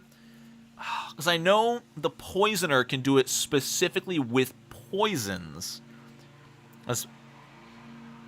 Hello. Apologies for the lawnmower. I think it has to be poison. Level 5 feature for Quick Alchemy. Alchemist 2E. It says level 5 class feature. I think I might have gotten eroded in. Research field, skill increases, powerful alchemy. Yeah, powerful alchemy. When you use quick alchemy, you can change its DC to your class DC. You can have level 20 pepper. You can have level 20 pepper with like a DC 40 fortitude save. Not to choke on your super pepper. That's amazing. I just... Pocket sand. Shasha. Rusty Shackleford. Oh my... It's not even pepper spray. It's just actual pepper. Oh, that's my favorite thing in the world. Grub gloves. Danilican and Dippa Stepwell of Common Goods developed these gloves after complaints from an exhausted Grindle grub rancher. Since their development, the gloves have become popular not just among Grindle grub ranchers, but laborers of all kind. Okay. While wearing the gloves, you gain a +1 to athletics checks. That's really good. The gripping power of the gloves provides you with a +2 bonus to reflex saves to grab an edge. If you roll a success, you crit succeed instead. And for 2 actions once per day, you rub your hands together and take a deep breath, healing 3d8 plus 10. That's really funny. Also removes fatigue. Nice. Okay, so it's healer's gloves that also give you athletics bonuses. That's cool. I like that. It's cute. There's moderate versions, greater versions. Very nice. These are really good to give to your fighter. You know, your fighter, your barbarians have this in the middle of combat. Just heal me up, and then you keep fighting. That's great. How many items are good on the hand slot? Pathfinder 2e doesn't have as many slots, you know? Like, there are rings and gloves and boots, and, like, obviously you can't wear more than one, but they're not common enough that you're like, oh, I gotta be careful which boots I pick. Like, chances are you're just gonna get your boots, and you're gonna like it. There's probably, like, maybe 15 or 20 glove items total in the entire system. The magnet coin. Noticing the removed... Okay, removing this... My brain just tried to read from the bottom up. I don't know why it did that. I just kind of started reading from the last sentence because my brain sucks. The coin resembles an ordinary coin, but it's warm and seems to thrum slightly when touched. The coin's face features a small fragment from a pressed portion that can be removed, such as a small star or one eye from the head on the face. Removing this fragment causes the coin to stop thrumming and feeling warm. Noticing the removed piece requires close inspection and a DC 19 check. Once per day for 3 actions, if you're holding the fragment of the coin, the rest of the coin teleports into your hand. If it was near any other coins, it also teleports up to 3d10 coins. Paizo, why did you just give my players the ability to steal from a merchant? They're just trying to make a living. Also, thank you, King of Fables. I am a gay soft boy. I appreciate you. Why? You know what I'm going to do? I'm going to use this on my players. And then they'll get it. You know, if they, like, finish the side quest and follow it back, yeah, they can have it. But, oh my god. You casual... This thing only costs 50 gold. 3d10 coins? You use it twice. You might get all your money back. That's crazy. Holy... It's a cool item. I won't lie. It's very, very cool. But, man... Just... Boop! 25 gold. 15... Does it say 15 miles? It does say 15 miles! Miles! What? You can just do this and leave town! Okay. I'm gonna make a whole crew of bandits. Any kind of coins. Some other magnet coins? Yeah. Yeah, no, I kind of want a team of bandits who just, like, walk into town. They buy some food. They buy some things from, like, all different... Like, they split up. There's, like, 7 of them. They all go to different shops. They all buy something cheap. And then they leave town, and they all just, boop, 100 gold. Could be 3d10 platinum. Could be 3d10 copper. It absolutely could be. Oh, my god. That's really funny, though. It's a clever item. I'm going to use that on my players someday. Unexceptional rune. I'm guessing it just makes your item seem not magical. Gains the effects of magic aura to appear as non-magical. Causes anyone who closely observes or holds the item to believe it's mundane. Hello? Creatures that succeed their saves see there's more to the item than meets the eye. Alright, cool. That's a fine little rune. I don't know what it's most useful on. I guess you could throw this on, like, a super powerful level 20 weapon that's just like a +3 major striking, flaming... what's the... Not necrotic. Snicker Snack went the Vorpal. Like a level 20 +3 major striking Vorpal flaming unexceptional longsword. That's it. And so people look at it and like, I guess it's just a normal longsword. Put it on the coin. This does say applied to an item. But it's a rune, and a rune can only be applied to something with a potency rune. That would be hilarious, though, if you could put it on the coin. Words of Wisdom. This is... Oh, a magical tattoo! Let's go! The tattoo is always of a saying that has meaning to the person who wears it. While the words are hidden within a larger pattern and are nearly impossible to discern at a glance, they lend gravitas and power to the wearer's words. When the tattoo is applied, choose whether the phrase is threatening, persuasive, or dramatic. Once per day for 1 action, you speak the phrase, giving you a +1 item bonus to diplomacy check. Oh, it's just diplomacy? And checks... Oh, diplomacy and checks of the skill associated with your phrase. Okay, nice. So it always gives you diplomacy bonus, but it also gives you deception, intimidation, or performance. Rad. You can't critically fail while using it. That's super cool. No regrets. Giving my 8 intelligence dwarf barbarian a no regrets word of wisdom tattoo.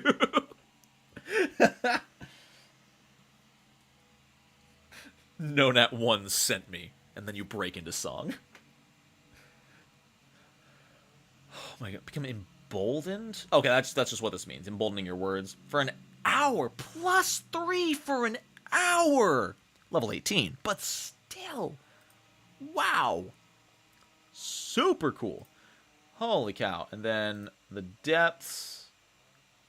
Okay, there's no more options here. That's the end of the options. Alright, now that we're through the options, y'all want to get to the options? Yo, hold on. Can we talk about this artwork? Can we talk about how freaking cool this artwork is? What is that?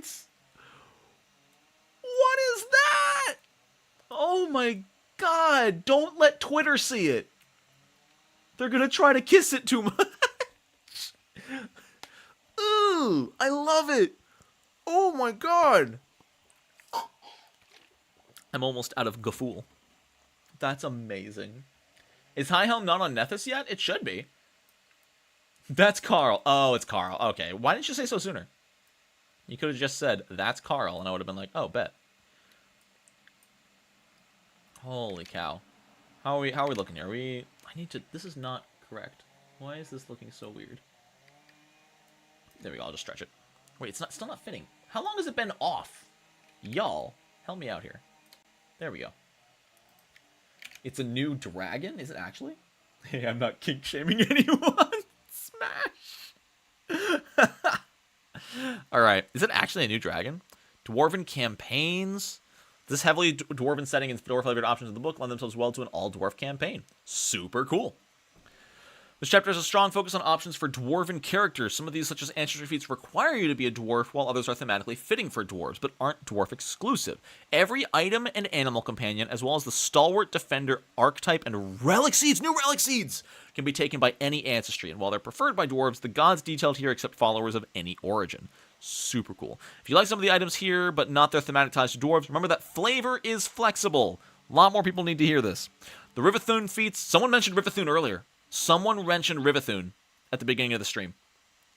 Can be recontextualized to work with any animistic beliefs, or HIGHHELM war shields can simply become clutching war shields. Sick. Yo, Loremonger, thank you for the $5. I was sick of all those options. Look, options! Alright. Get out of here, Anonymous. This ain't Twitter. You think I can just read messages like that out loud, Anonymous? There are Rivathun feats? Apparently. I don't even know what that means. Let's go find out. First level, clan lore. You identify as a member of your clan as essential to your sense of self as your dwarven ancestry. You gain trained proficiency rank in the 2 skills of your clan. So it's a lore skill. Oh my god, and then they've got all the clans. That's awesome. This is really nice. I like a customizable lore skill. Rivathun. So what's a Rivathun? Access Rivathun adherent background from World Guide, or are a member of Rivathun. Rivathun? I'm not sure. By studying with the dwarven shamans of HIGHHELM, you have become aware of the friction between your body and spirit. With some concentration, you can make the best of this dichotomy. You gain a +1 circumstance bonus to crafting, deception, intimidation, and medicine, as long as you are clumsy, drained, or enfeebled. You also gain a +1 circumstance bonus to athletics, stealth, and thievery checks as long as you are immobilized, slowed, or stupefied. Yo, put this on a giant instinct barbarian. Put this on a barbarian. If you're a giant instinct barbarian and holding your weapon, you get a permanent +1 to crafting, deception, intimidation, and medicine. That's so good. A buff for a penalty. Yeah, but you're going to be clumsy anyway if you're a giant instinct barbarian. That's gross. Immobilized, slowed, and stupefied is a lot harder to get, but really cool. Although the athletics makes getting out of immobilization really good. That's such a good combo, right? Ooh, someone's going to min-max that. 9th level, Rivathun Spiritual Attunement. You Your time spent among the Rivathun has heightened your awareness of animate spirits around you, giving the ability to sense them briefly. Once per day, you can use an action which has Concentrate to gain spirit sense in precise 60 feet for a minute. You can get Soul Sight. Cool. I think that's from the... that's from the APG. I thought that was from Book of the Dead for some reason. But cool. Stupefied all the time for bonus to trip. Wizard, I demand you stupefy me. I am not using my brain, but I am trying to knock people down. Holy cow. Forge Blessed. You are from a family in HIGHHELM that venerates a particular dwarven deity above all others. You can cast the first level spell... once per week. Okay. I was about to say, if you're getting a free level 1 spell slot per day, busted. Once per week is very balanced. That's awesome, though. Like, again, imagine your dwarven fighter who mostly hits stuff, but once a week can say, hold on, I can heal your wounds with Soothe. I can cast Heal. I can cast this out of nowhere. Shut up. Thank you. That's a really fun option for play. I am down for more once per week effects. Like, I know I complain a lot that enough stuff doesn't happen throughout the game, and, like, 1 week can take months of IRL time, but I love the idea of having something you can rarely use and pulling it out when you need it most. Perfect to min-max in one-shots. That's so gross. Oh my god. About that lore for the clans, to make non-dwarven clan options, what lores would you give the Montagues and the Capulets? Capulets would get Society, and... Montagues would get Stealth. I think Montagues would get Stealth and Thievery. And then Capulets would get Society. Maybe Legal Lore? I don't know how... Because her dad's just, like, a diplomat, right? I think the Capulets are a diplomat family. I can't remember. Alternatively, get those bonuses by being drunk off your ass. True, Knife. True. The ultimate drunk barbarian. I love it. Does royalty lore exist? Every lore exists. You can make any lore. It's up to the DM to be like, okay, here's what that applies to.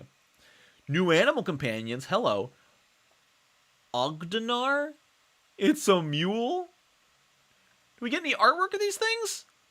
The riding goat. The riding goat. Do we not get... It's just a giant lizard. Man, we don't get any kind of, Oh, there's the artwork. There he is. It's just a mule. You're not missing much. You can see the ass's ass. And then the giant lizard. Oh, look at the little head peeking out. Alright, what do these things do? Anything special? Yo, Tiny Tiefling with the $5 as well. Y'all are so freaking nice today. Go to the first round with an alternate move speed. Yo, actually? Hold on, we'll get to that. Ogdenar, strength-based, athletics, low light vision. Okay. Making fictional families into clans with a clan lore feat. That'd be rad. Just make every ancestry in the game able to take clan lore. That'd be cool. Has the mount special.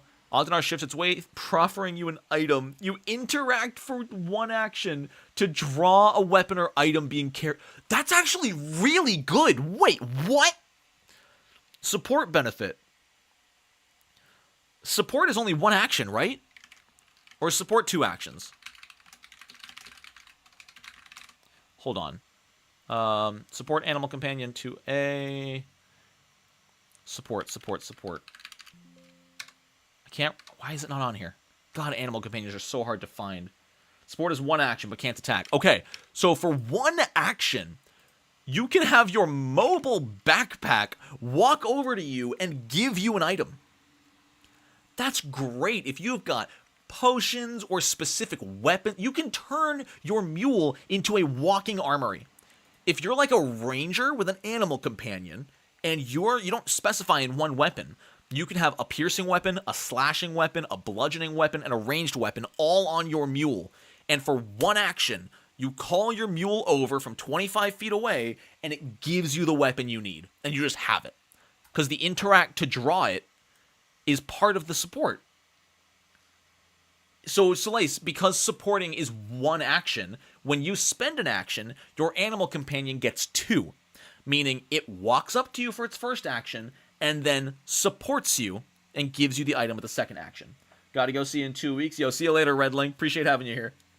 Put a backpack ballista. Alchemist Beastmaster who stores their stuff on their mule. I love it so much. Support is one action, can't attack unless it has the mount trait. Gotcha, so it can still attack if it wants to. Well, the nice thing as well is I think once you're like level 3 or something, I can't remember what level you get it. Or maybe I think it's mature animal companion. Even if you don't give it an action, you don't spend an action, your animal companion still gets 1. Meaning this alchemist idea, if you're standing next to the Ogdenar and you throw your weapon, you can say, I'm not giving my animal companion an action this turn. And it can support. You can literally throw the bomb, hold your hand out, get another bomb for free, and throw that one. Super cool. Weighted kick. For 2 actions, the Ogdenar gives a heavy kick with its hind legs, bringing the weight of its burden on the target. It shoves the target back if it hits. Nice. Draft Lizard, Jaws, Tail, Strength, Decent Dex, Athletics, Dark Vision, also Mount. Your Draft Lizard assists you in battle. Draft Lizard. You gain +1 bonus on your next attack. That's really good. That's really good for precision. Wait. If you're a precision ranger with a support lizard, whoa. I mean, I guess you'd rather have your support lizard attack, though. I guess if you're like outwit, it's pretty good. I guess it's not that crazy. +1 to attack rolls is always nice. But you don't want this on Flurry, because Flurry you're going to attack multiple times anyway, and you're probably not going to have an animal companion on a Flurry Ranger. If you're precision, you'd rather have your animal companion also attack, because they can trigger their own precision. So I guess on Outwit it's okay. If the target has a really high armor class, this is helpful. Tail Swipe. For 2 actions, it attacks up to 2 adjacent foes. Yeah, you would so much rather do this than support almost every day. But it's 2 actions. The animal companion only gets 2 actions per turn, so it needs to already be in melee to use this. Go.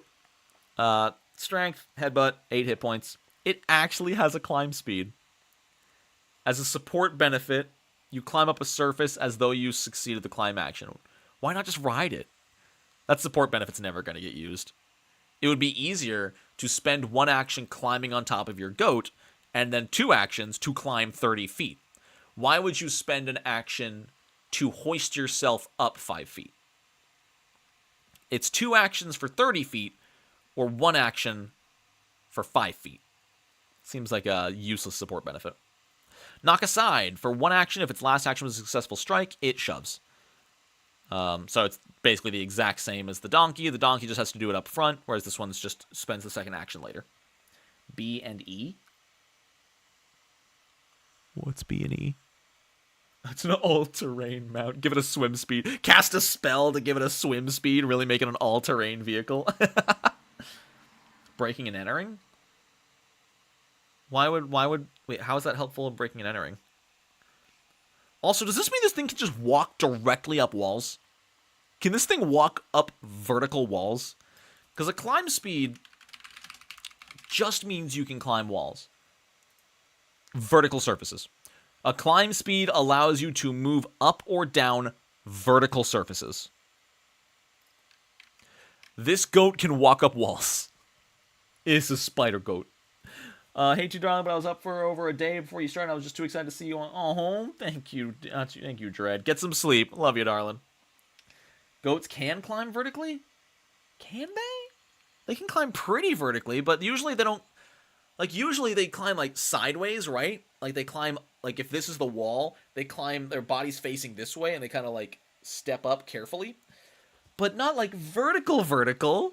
Not, like, sheer face vertical.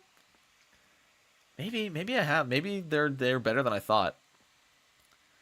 Mainly mountain goats only do that. Regular goats less so. 91 degrees? That's crazy. Oh my god. I might need to look that up. That sounds awesome. Alright, new archetype, y'all. New archetype. This is what you're here for. Stalwart Defender. Is this our Berserker? What's it called in D&D? Rage something? They are the goat. What am I thinking of? It was in Pathfinder 1? Okay. So maybe it's not what I'm thinking of. They get Mountain Skin. Wait, where's the dedication? Where's... Oh, there's the... Why is the dedication down here? What's this about? Why is this up here and the dedication's down here? Why is it under tunnel wall? This seems like a formatting error. Battle Rager. That's the one. Thank you, Fontos. I'd like to welcome you back to one of the best archetypes from PF1. Let's see what it's got. You gain Tenacious Stance when you take this dedication. You need to be trained in light armor. For one action, you steady yourself. You gain temporary hit points equal to half your level, plus 2 to DCs against being shoved and tripped, which is not that necessary if you're a certain type of dwarf. You no longer negate your armor check penalty or speed penalty for having a high strength. After you... Okay, so you don't need the strength to wear the armor when you're in this stance. After you leave the stance, you lose temporary hit points and become immune to gaining temporary hit points. And using your shield, you guard against the movement of the foes. You raise a shield and become anchored. Oh, just +4 against tumble through. Alright. Not great. Additional features right above that one. What? Mountain Skin at level 4. You become trained in medium and heavy. Whenever you get a class feature... Okay, cool. We have already unlocked the heavy armor wizard. No, wizards can't... Well, actually, if you spend a general feat on armor proficiency and then go in here, you've got your heavy armor wizard. You have got... Oh, but... Okay. No, never mind. That still won't work. Because even if you take light armor proficiency as a general feat, your class feature does not increase your armor. Because unarmored defense does not count. Heavy armor rogue, though. Heavy armor bard. Heavy armor... Kineticist? You didn't hear me say that. I think the Kineticist had light armor. Interesting. Okay. So, yeah, you just... That's... Wait, hold on. That's broken. Thinking about this, this is broken. Is all it costs you is one action at the start of combat and you don't take any low strength penalty? Your bard doesn't need dexterity anymore. Let me do some math here real quick. Let me get my calculator out because my brain isn't working today. We've got, let's say, a level 4 bard.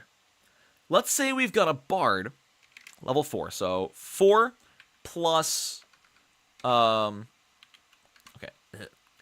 right, okay, 4 plus trained is 2. Why is this not plussing? Why are you not? Okay, because you're hitting the wrong thing. Okay. 4 from level plus 2 from proficiency plus flat 10 is base 16. If you are unarmored, you have a 16 defense. Then you just equip full plate for a flat plus 6, and your level 4 bard has 22 armor class. Yeah, druid can go heavy with that. Wow. You're going to be moving at a snail's pace? No, you won't. Because Stalwart Defender. While in this stance, you no longer negate your armor check penalty or speed penalty for having a high strength while in this stance. Or wait. I'm misunderstanding. I'm reading it backwards. This is even if you have the strength bonus, you still take the speed penalty. Okay. All right, gotcha. It's the opposite, yeah. Okay, so even if you have a 22 strength, you take this penalty. Which, once again, still means it's best on people with no strength, since you can't ignore it. Yeah, if you need to run away, you're screwed, because doffing it takes 10 minutes. But, like, if you are a risky person, and you put it on, yeah, like, you put it on your bard, and you might have a 10 movement speed, but here's the thing. You can anchor yourself, if you have a shield, which you can equip, which, by the way, you equip a shield. Oh, but you do need shield block. Hold on, that's going to be your... Ooh, this is actually tough. Wait, why is this tunnel wall? Why is this called tunnel wall? Okay, no, you don't need shield block for Stalwart Defender. Oh my god, this is so weirdly formatted. This is the tunnel wall feat. This is tunnel wall down here. This is the dedication. This formatting is really messing with me. Okay. God, that's awkward. Is it like that in the actual PDF, or is that a Nexus thing? So, This, you can still equip a shield, though. You don't need shield block for this. So if you get a bard with full plate, 10 dexterity, stalwart defender, mountain skin, and a fortress shield, you can cast a spell and raise a shield every turn. That's going to put you at 25 armor class at level 4 on a bard. Right? Because the armor, yeah, that's... Welcome to the bard that does not move. Yes. Oh my god. I kind of love this idea. You are a bard who just sits there. Magus possibilities? No, because you couldn't spell strike that well. Well, maybe. Spell strike and then raise shield? Raise tome? You get a pretty defensive Magus with this, honestly. Yeah, a tome Magus with this actually ain't a bad idea. You can cast like haste or something to move your help with the movement speed. Time to play my -8 strength and dex heavy armor wearing alchemist. Oh my god. This is cool. I think you can do some really fun stuff here. Crushing Step. The weight of your armored feet casts aside natural impediments. When wearing medium or heavy armor, you ignore difficult terrain. That's cool. So you have a lower movement speed, but you ignore difficult terrain. Cool. Gravel Guts. +1 to circumstance to saving throws against Sickened. When you succeed at Fortitude to reduce Sickened, reduce it by 2. That's good. That's really, really good. Upset Balance. As a reaction, if you are damaged by a melee strike, but you're in your stance, you lean into the attack, attempting an athletics check.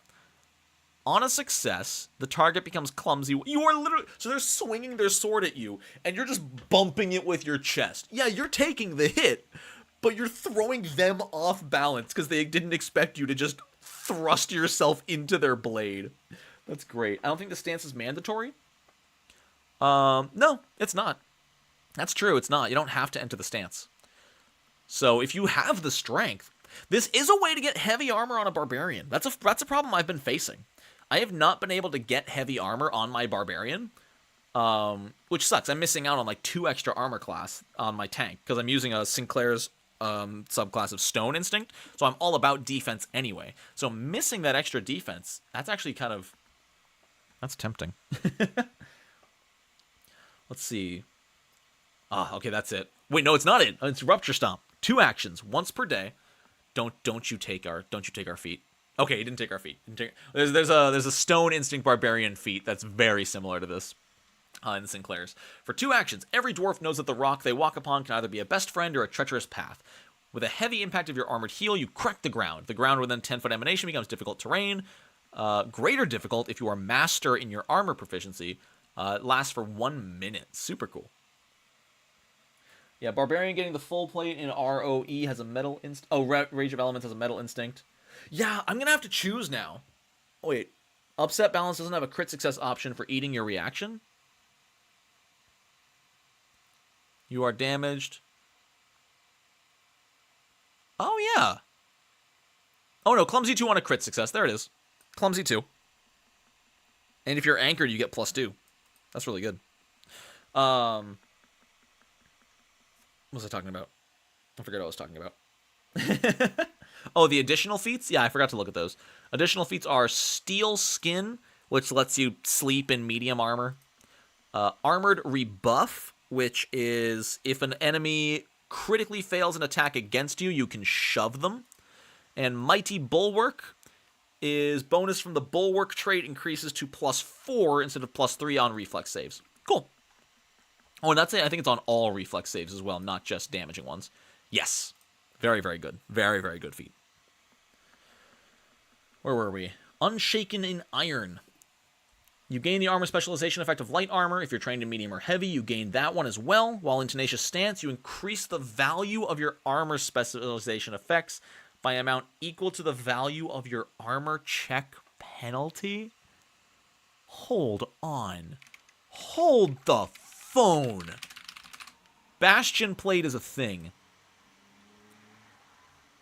Bastion Plate has Bulwark. No.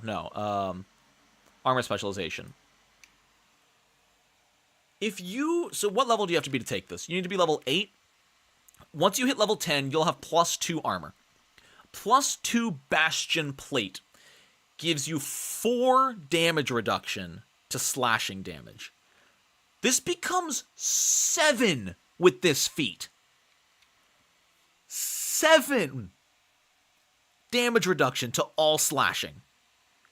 I think there's an armor out there that applies to all physical. At the very least, slashing and piercing. But that's amazing.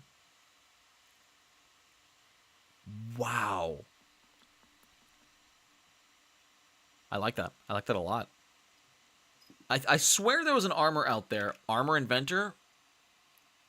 Wait a second. Hold on. We're about to do some research into the Inventor real quick. Please hold as I go on this side quest. Yeah, we're going to go look at Inventor real quick.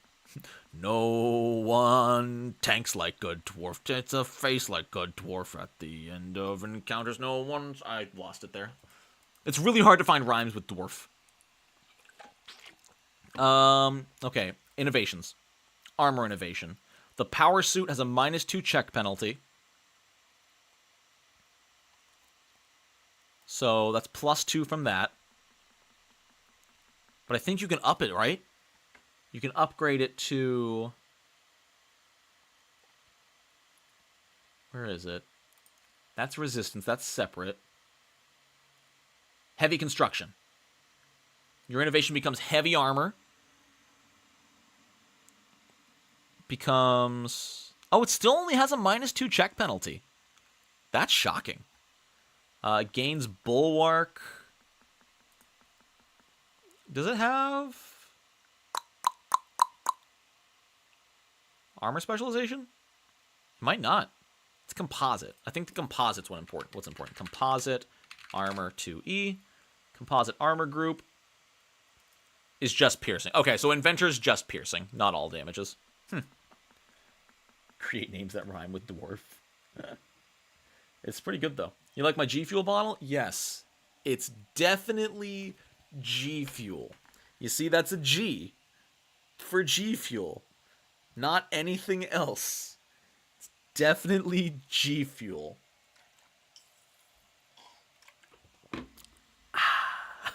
Bone Dreadnought Plate. Hold on. Bone Dreadnought Plate.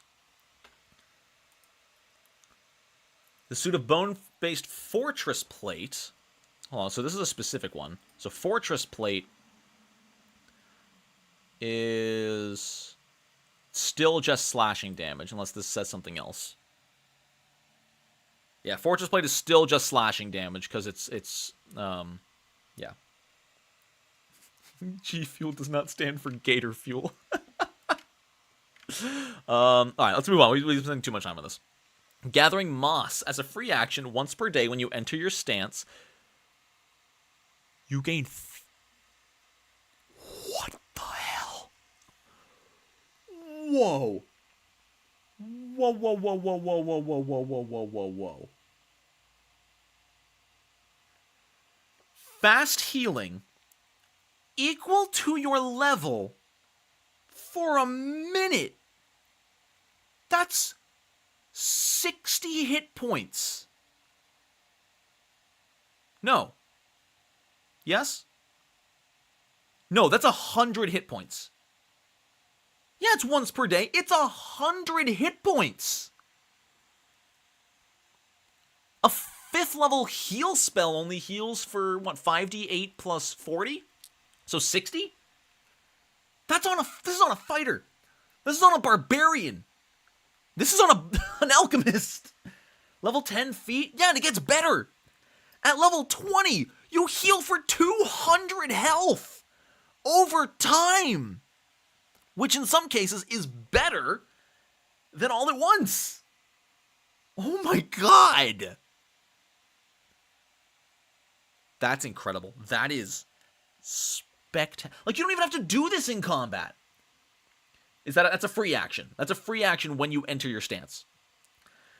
Yeah, like after combat. Oh no, we don't have any kind of, I'm still immune to your medicine checks, or we don't have a medicine check person. Don't worry, I'm just going to stand here, and my arm's going to grow back. It's fine.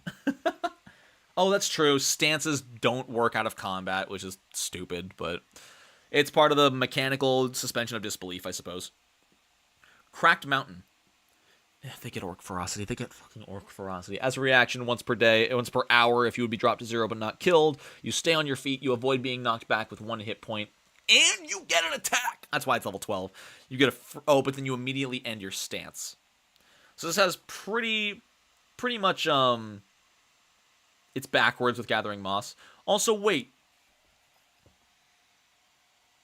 Does Orc Ferocity work with both? Does Orc Ferocity also... Hold on. Yep. Now, they still increase your wounded condition. But I'm just saying, if you play an Orc Thanator from Sinclair's with the Stalwart Defender archetype, you can refuse to go down 3 times. Your wounded's going up, and you're going to die. But you can stay up 3 times without going down. This archetype is technically only for dwarves, but even the book is like, if you want other people to be able to use this, you can. 1 action, Stone Body, resistance 10 to all damage. Hold on, how does this work? Does this stack? No, okay. This is not a great feat, and here's why. I mentioned using the Bone Dreadnought plate because it can boost the slashing resistance even more, along with Cold, Electric, Fire, and Pierce. Gotcha, nice. So, the problem with Stone Body is, I guess it's still good. It's good if you're fighting something that's not dealing physical damage, or damage equal to your armor type. So, yeah, it doesn't stack with your armor's resistance, so it doesn't stack with, what feat was it? It doesn't stack with... Wasn't there a feat? Am I crazy? It's the one that increases your resistance with your, Unshaken and Iron, yeah. It doesn't stack with Unshaken and Iron, since they're just both resistance, and you only take the highest resistance, but reducing all damage taken by 10 is pretty good. Yeah, with multiple damage types is really, really good, you're right. Alright, we got some gear. Stone Body is all damage. Yeah, that's why it's only for 1 turn though, but it's not bad. Ever Air Mask. Is this a scuba mask? Oh, it's for mines. Oh my god. +1 to fortitude saves against inhaled poisons. How is it only a +1 against inhaled poisons? If it's a mask. It's a freaking mask. Meaning you're breathing its own air. You're not even breathing external air. Why does it only give a +1? I feel like I would love if this was like +4 against inhaled poisons, but you can't use anything with the verbal trait, and you know your sight is limited. I think it'd be nice to be able to do like something special. You activate the mask's rune, the air surrounding air. Wait. You activate the mask's rune, and the air surrounding air, as well as the air you exhale, I think that's a typo, becomes enriched with oxygen. This allows the Ever Air Mask to recycle air into breathable air for 1 hour. Cannot be used underwater, in a vacuum, or somewhere air is not available. +1 when turned on. I mean, it doesn't help you when it's turned on. It doesn't stop an inhaled poison. It doesn't say it prevents anything from getting in. It just creates its own air. So it's weird. I'm sure it's just mechanical to be like, oh, you know, nothing... You can't be immune to inhalable poisons. I'm like, would it be that bad? How common are inhaled poisons? Anti-smoke inhalation. But it's not. It's not anti-smoke inhalation. Smoke will still get in. I don't know. It's weird. I can't tell where the line is drawn. Because, like, air is normally unavailable in smoke, right? Or is it recycling it? I can't tell if it would work there. Black pepper powder. No, it's so anti-pepper. I don't know. HIGHHELM Drill. Let's see. The device is still in the testing phase, appearing as an unassuming yellow box with 2 handles. A command word emerges the drill. An active drill can be used as an improvised weapon, dealing damage on a strike as though it had been used on a surface for 1 round. 2 actions. Once per day, the force drill appears and begins drilling, dealing 5 force damage per round to any materials at which you hold the drill. The drill ignores the first 4 hardness. So it deals 9 damage per turn to objects? At level 4, that doesn't seem that great. At level 4, this does not seem strong.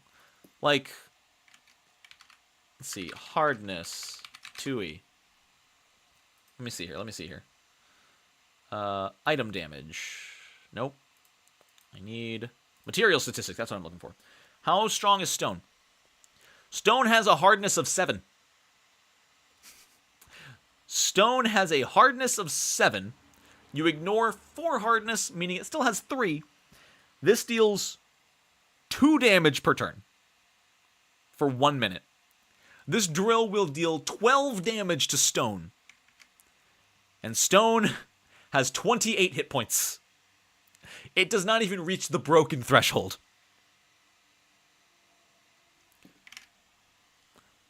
Mark II is 10 per round. Okay. So in order to actually start like getting through some solid amount of stone, you need the Mark II, which is a level 12 item. This is really weird.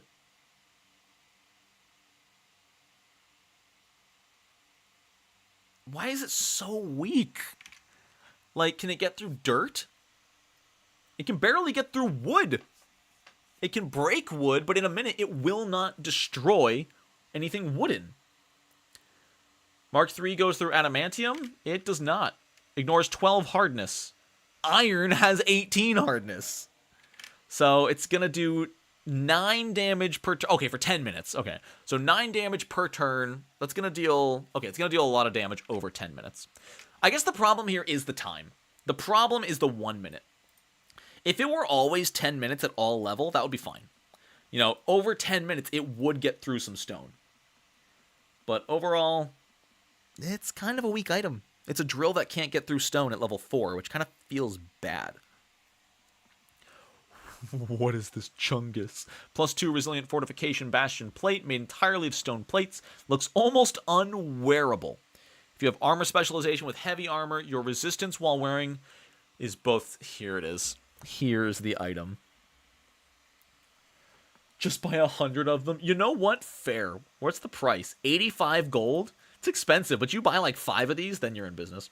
This is the armor for the Stalwart Defender. Oh my god. Slashing and piercing resistance. For 3 actions, the plating explodes off your body, transforming into a wall of stone. That's so cool. And then it reappears on you? Oh, but you're still heavy. I think. Wait. While armor is transformed in this way, you don't gain the benefits of wearing the armor. It doesn't say you lose the penalties. I can't tell if when you activate it, you can move. Can you move? Like, do you get your movement speed back? Because it says donning itself immediately at the end, which means it's been doffed. You can't don unless you've doffed, right? If you have to re-don it, then I assume it's not on you, right? That's what I'm thinking, but it's a very weird gray area. Like, when you use this, do you get your move speed back? That's the important thing. The stance requires you to be wearing the armor, true.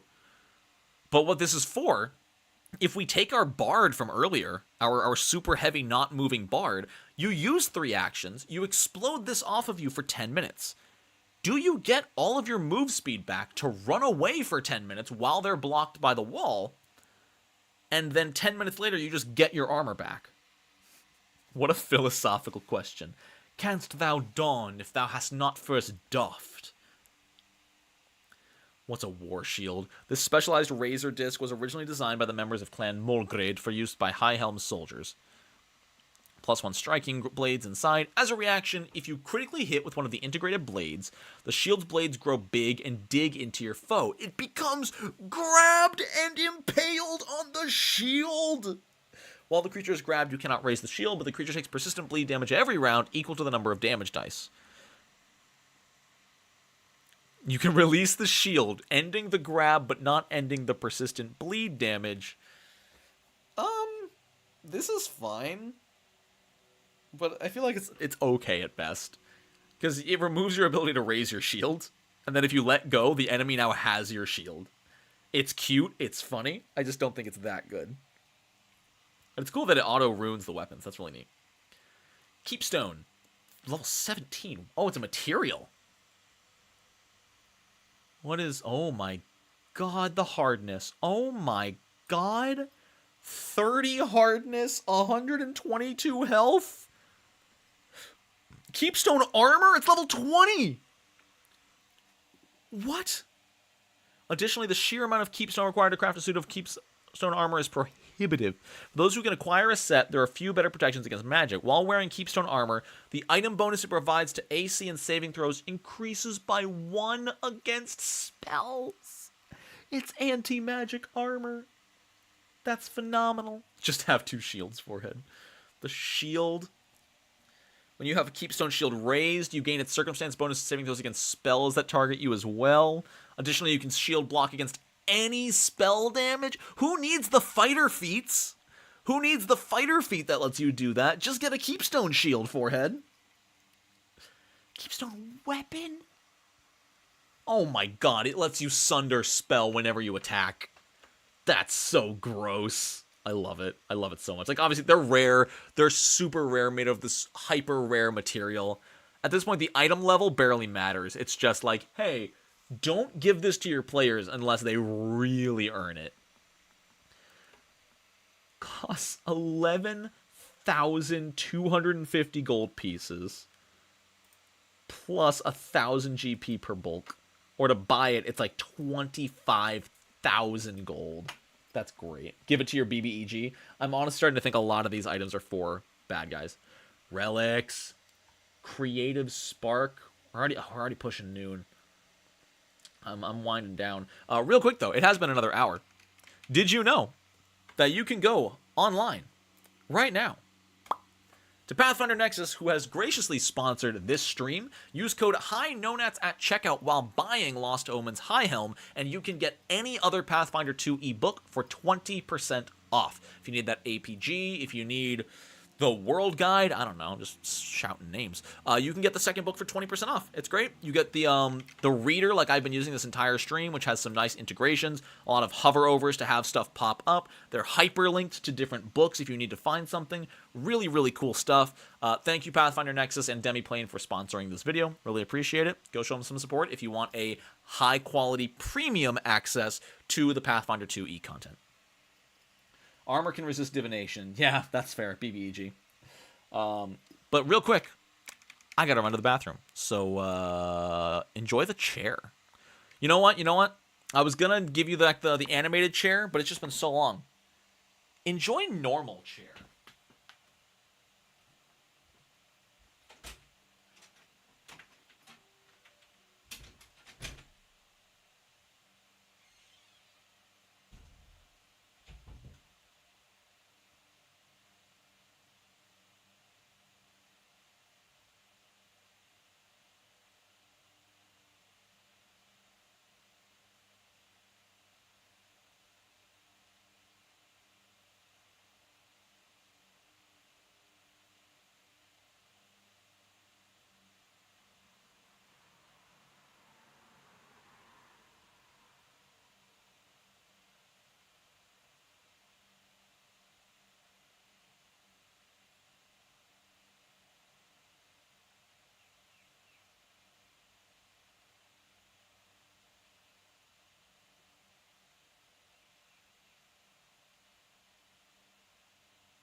That's enough chair. That's enough chair. You're not here for chair, you're here for me. I'm the star of the show, not him, okay? Okay.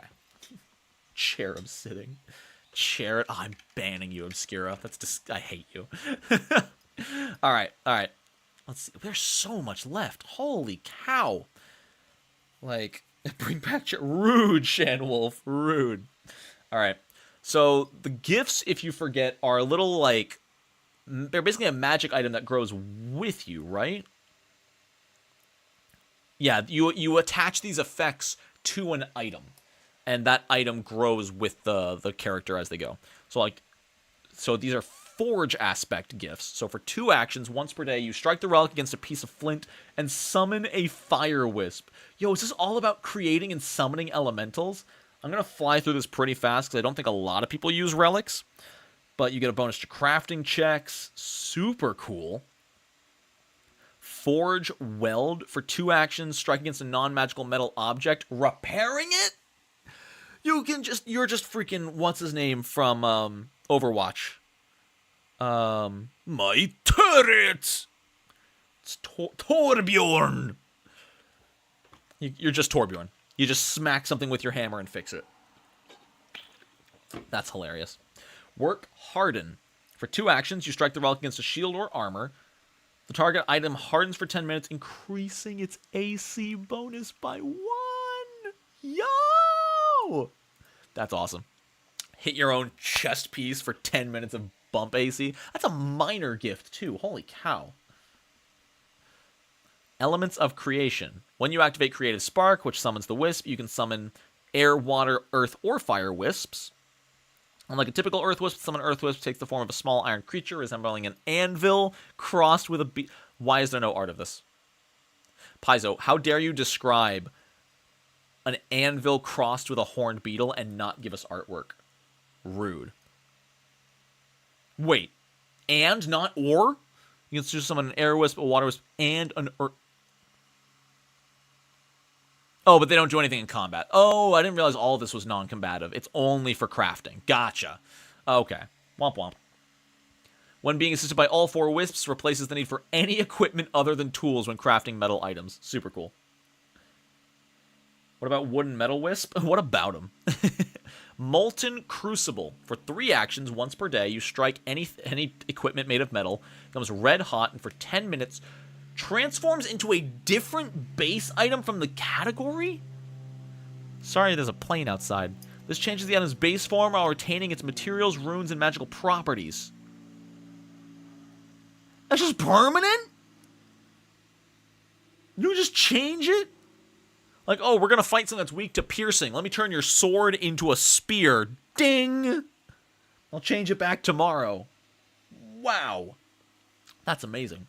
Living Forge, 2 actions once per day. The relic is absorbed into your body, and you transform into level 7th elemental form. That's pretty strong. In this form, you can reshape your limbs into blades or hammers. Ah, that's so cool. Forge form. Wait, you only deal 1d10 damage? Wait. Oh, but you gain... Wait a second, hold on. So it's 7th level. So you have 15-foot reach. Your battle form is huge. Where's the damage? Damage bonus of plus 11. So it's what, 1d10 plus 11? That's it? Yo, see you later, Obscura. Get some sleep. Appreciate you hanging out, boss. Wait.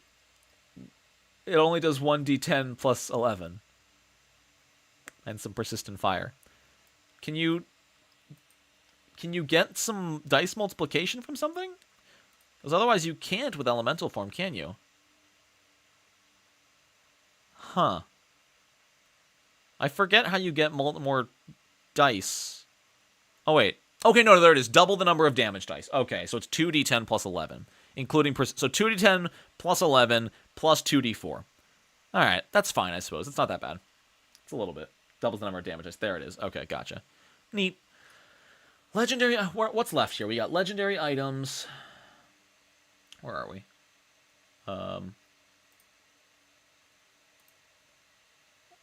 And then there's so much here. Hold on. Oh, it's just the 2 legendary items. All right, we'll look at them really quick. The Affinity Stones. Oh, those are the things that... What's his name? Thanos wanted? The gem was the chosen was amber, blah, blah, blah, blah. Oh, cute. So you and your ally are both wearing these. You're aware of each other and permanently gain the effects of status. Non-dwarves gain the benefit of a 1st or 5th level ancestry feat with the dwarf trait. And dwarves gain the benefits of 1 1st or 5th level ancestry feat with a trait corresponding to the trait of another person. Ooh.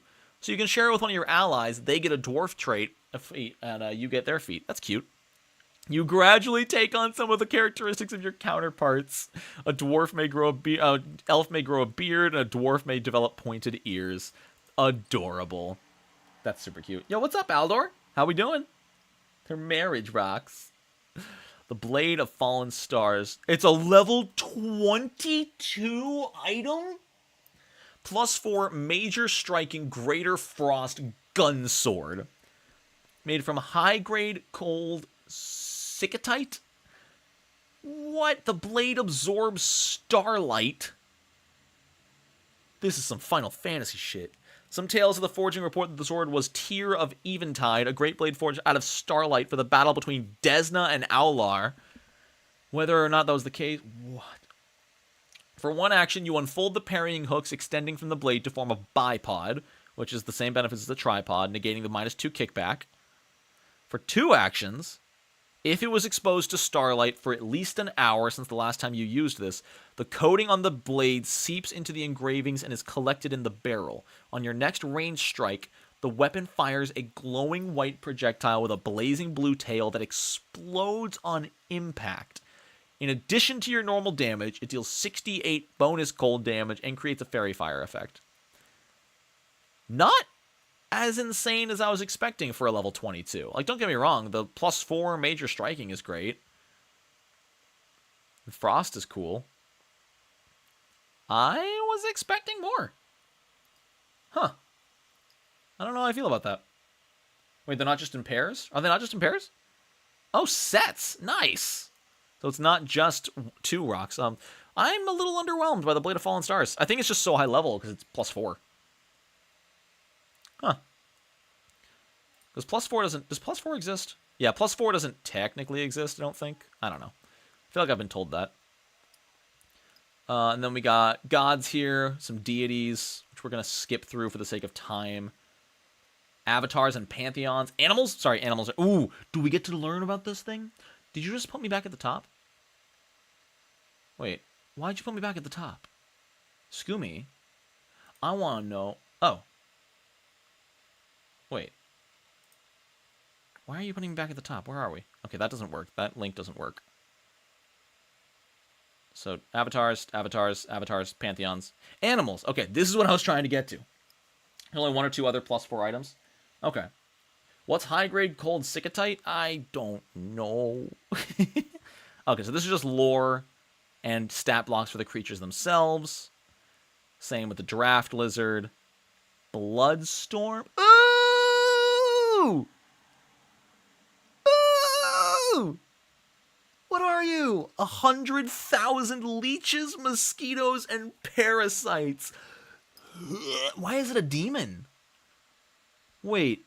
In the swamps of the Tanglebriar, food is difficult to come by, so when a grievously wounded demon, a Shamazian known as Grathair, fled into its waters to escape from his enemies, every starving creature swarmed with the smell of blood. As the creatures devoured his flesh, they were corrupt. It's a parasite demon hybrid. All that's left is his heart.